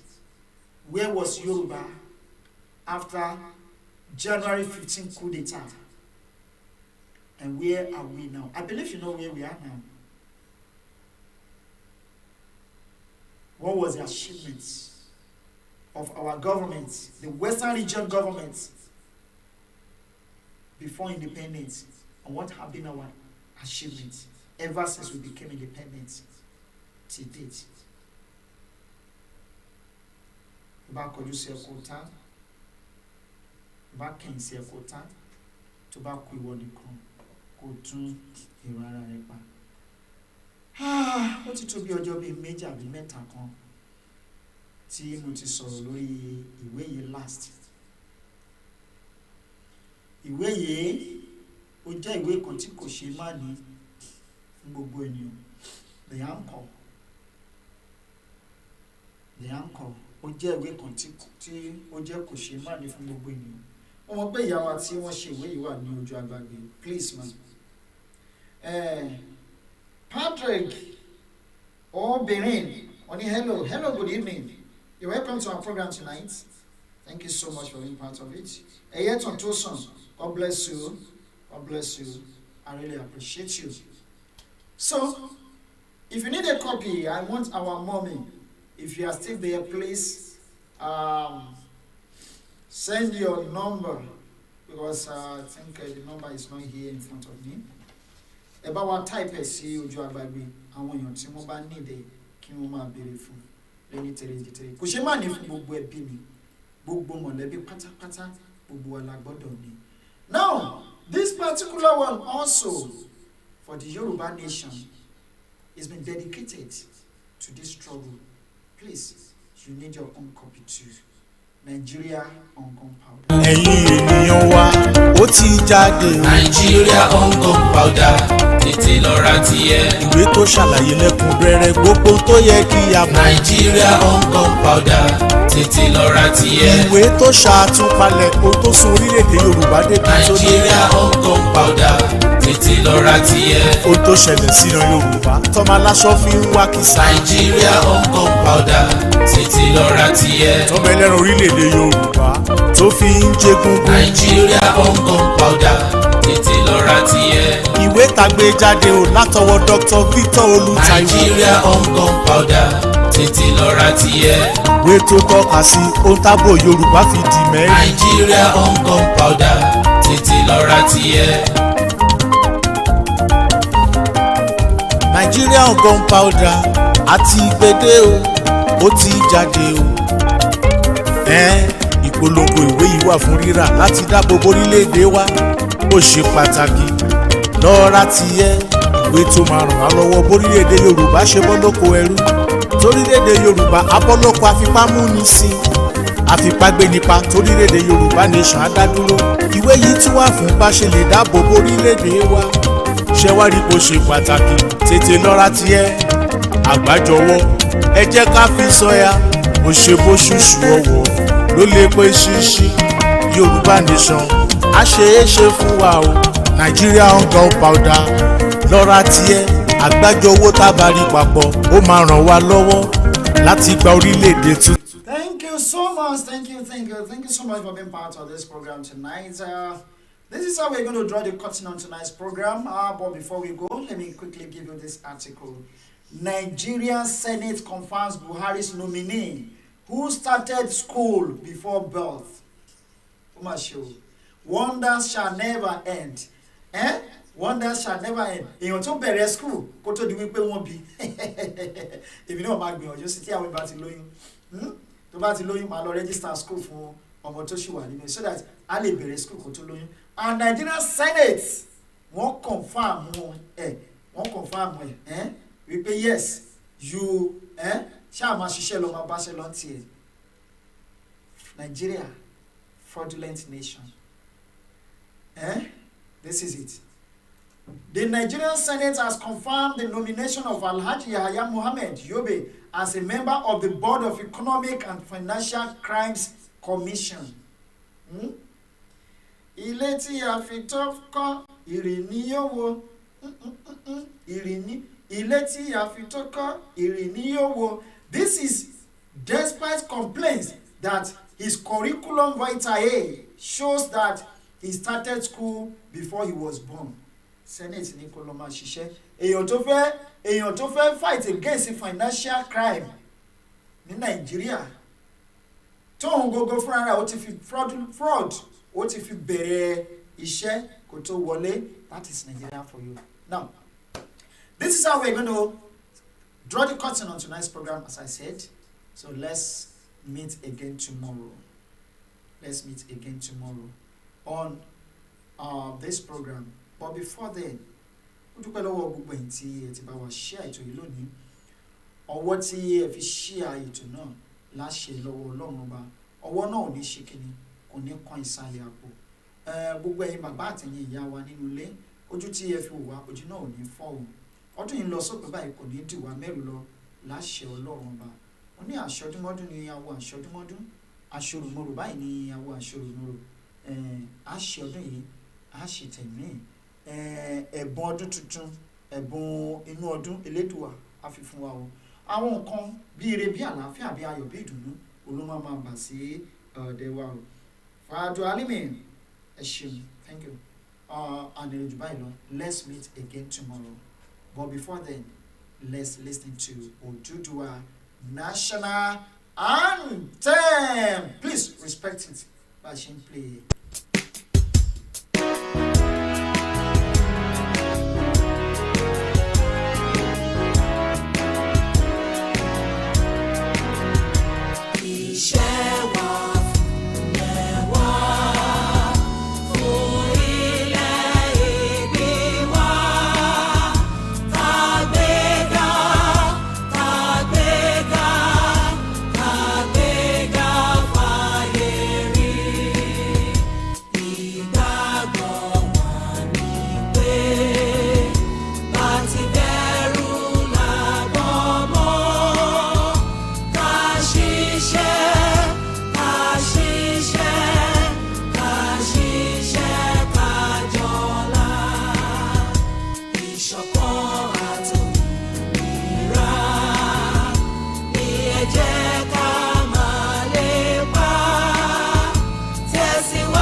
Actually, we've always had president and they've been doing well, but to me, I think Buhari is actually the best. Buhari is actually the best because when you look at what has been happening and compare to what is really happening now. Are you Buhari? Did he say Buhari? Yes, sir. He said Buhari. No, yes, sir. Báwo làbá ṣe sórí tí náà kí o ṣe? Báwo làbá ṣe sórí tí náà kí o ṣe? Ṣé wá ń di ọtí mẹ́tò sọ̀rọ̀ kankan bí Nàìjíríà ṣe lè tó lọ́wọ́ yìí? Ó dẹ̀ jẹ́ Jonathan Abọ́básanjọ́ ló ń bẹ̀ pò, ọ̀gá mi á ti pariwo. Báwo làbá ṣe sórí tí náà kí o ṣe? Báwo làbá ṣe sórí tí náà kí o ṣe? Báwo làbá ṣe sórí tí náà kí o ṣe o? Ṣé wọ́n di ọtí mẹ́tò sọ̀rọ̀ kankan bí Nàìjíríà ṣe lè tó lọ́wọ́ yìí? Ó jẹ́ Jonathan Abọ́básanjọ́ ló ń bẹ̀ pò, ọ̀gá mi á ti pariwo. Báwo lọ̀bọ̀ ṣe sórí tí náà kí o ṣe? Òun máa lo afẹ́kú pẹ̀lú ẹ̀. Wọ́n fẹ̀tẹ́lẹ̀ ó pàlàpàlàpà. Ìlú ń dorí gbogbo. Ẹ̀kún lòún lọ lọ́sàn-án. Kò dáa kó ló dé tó wá lọ kó sí tó ìka. Kò dáa kó má dáa. Lòdìké ajìjàgbara ṣálẹ̀ mímọ́ sí Mr. Ládélé mútọ̀ ló ń tà. Ṣọ́wọ́dẹ̀dà kó ló dé tó wá lọ kó sí tó ìka. Kò dáa kó má dáa.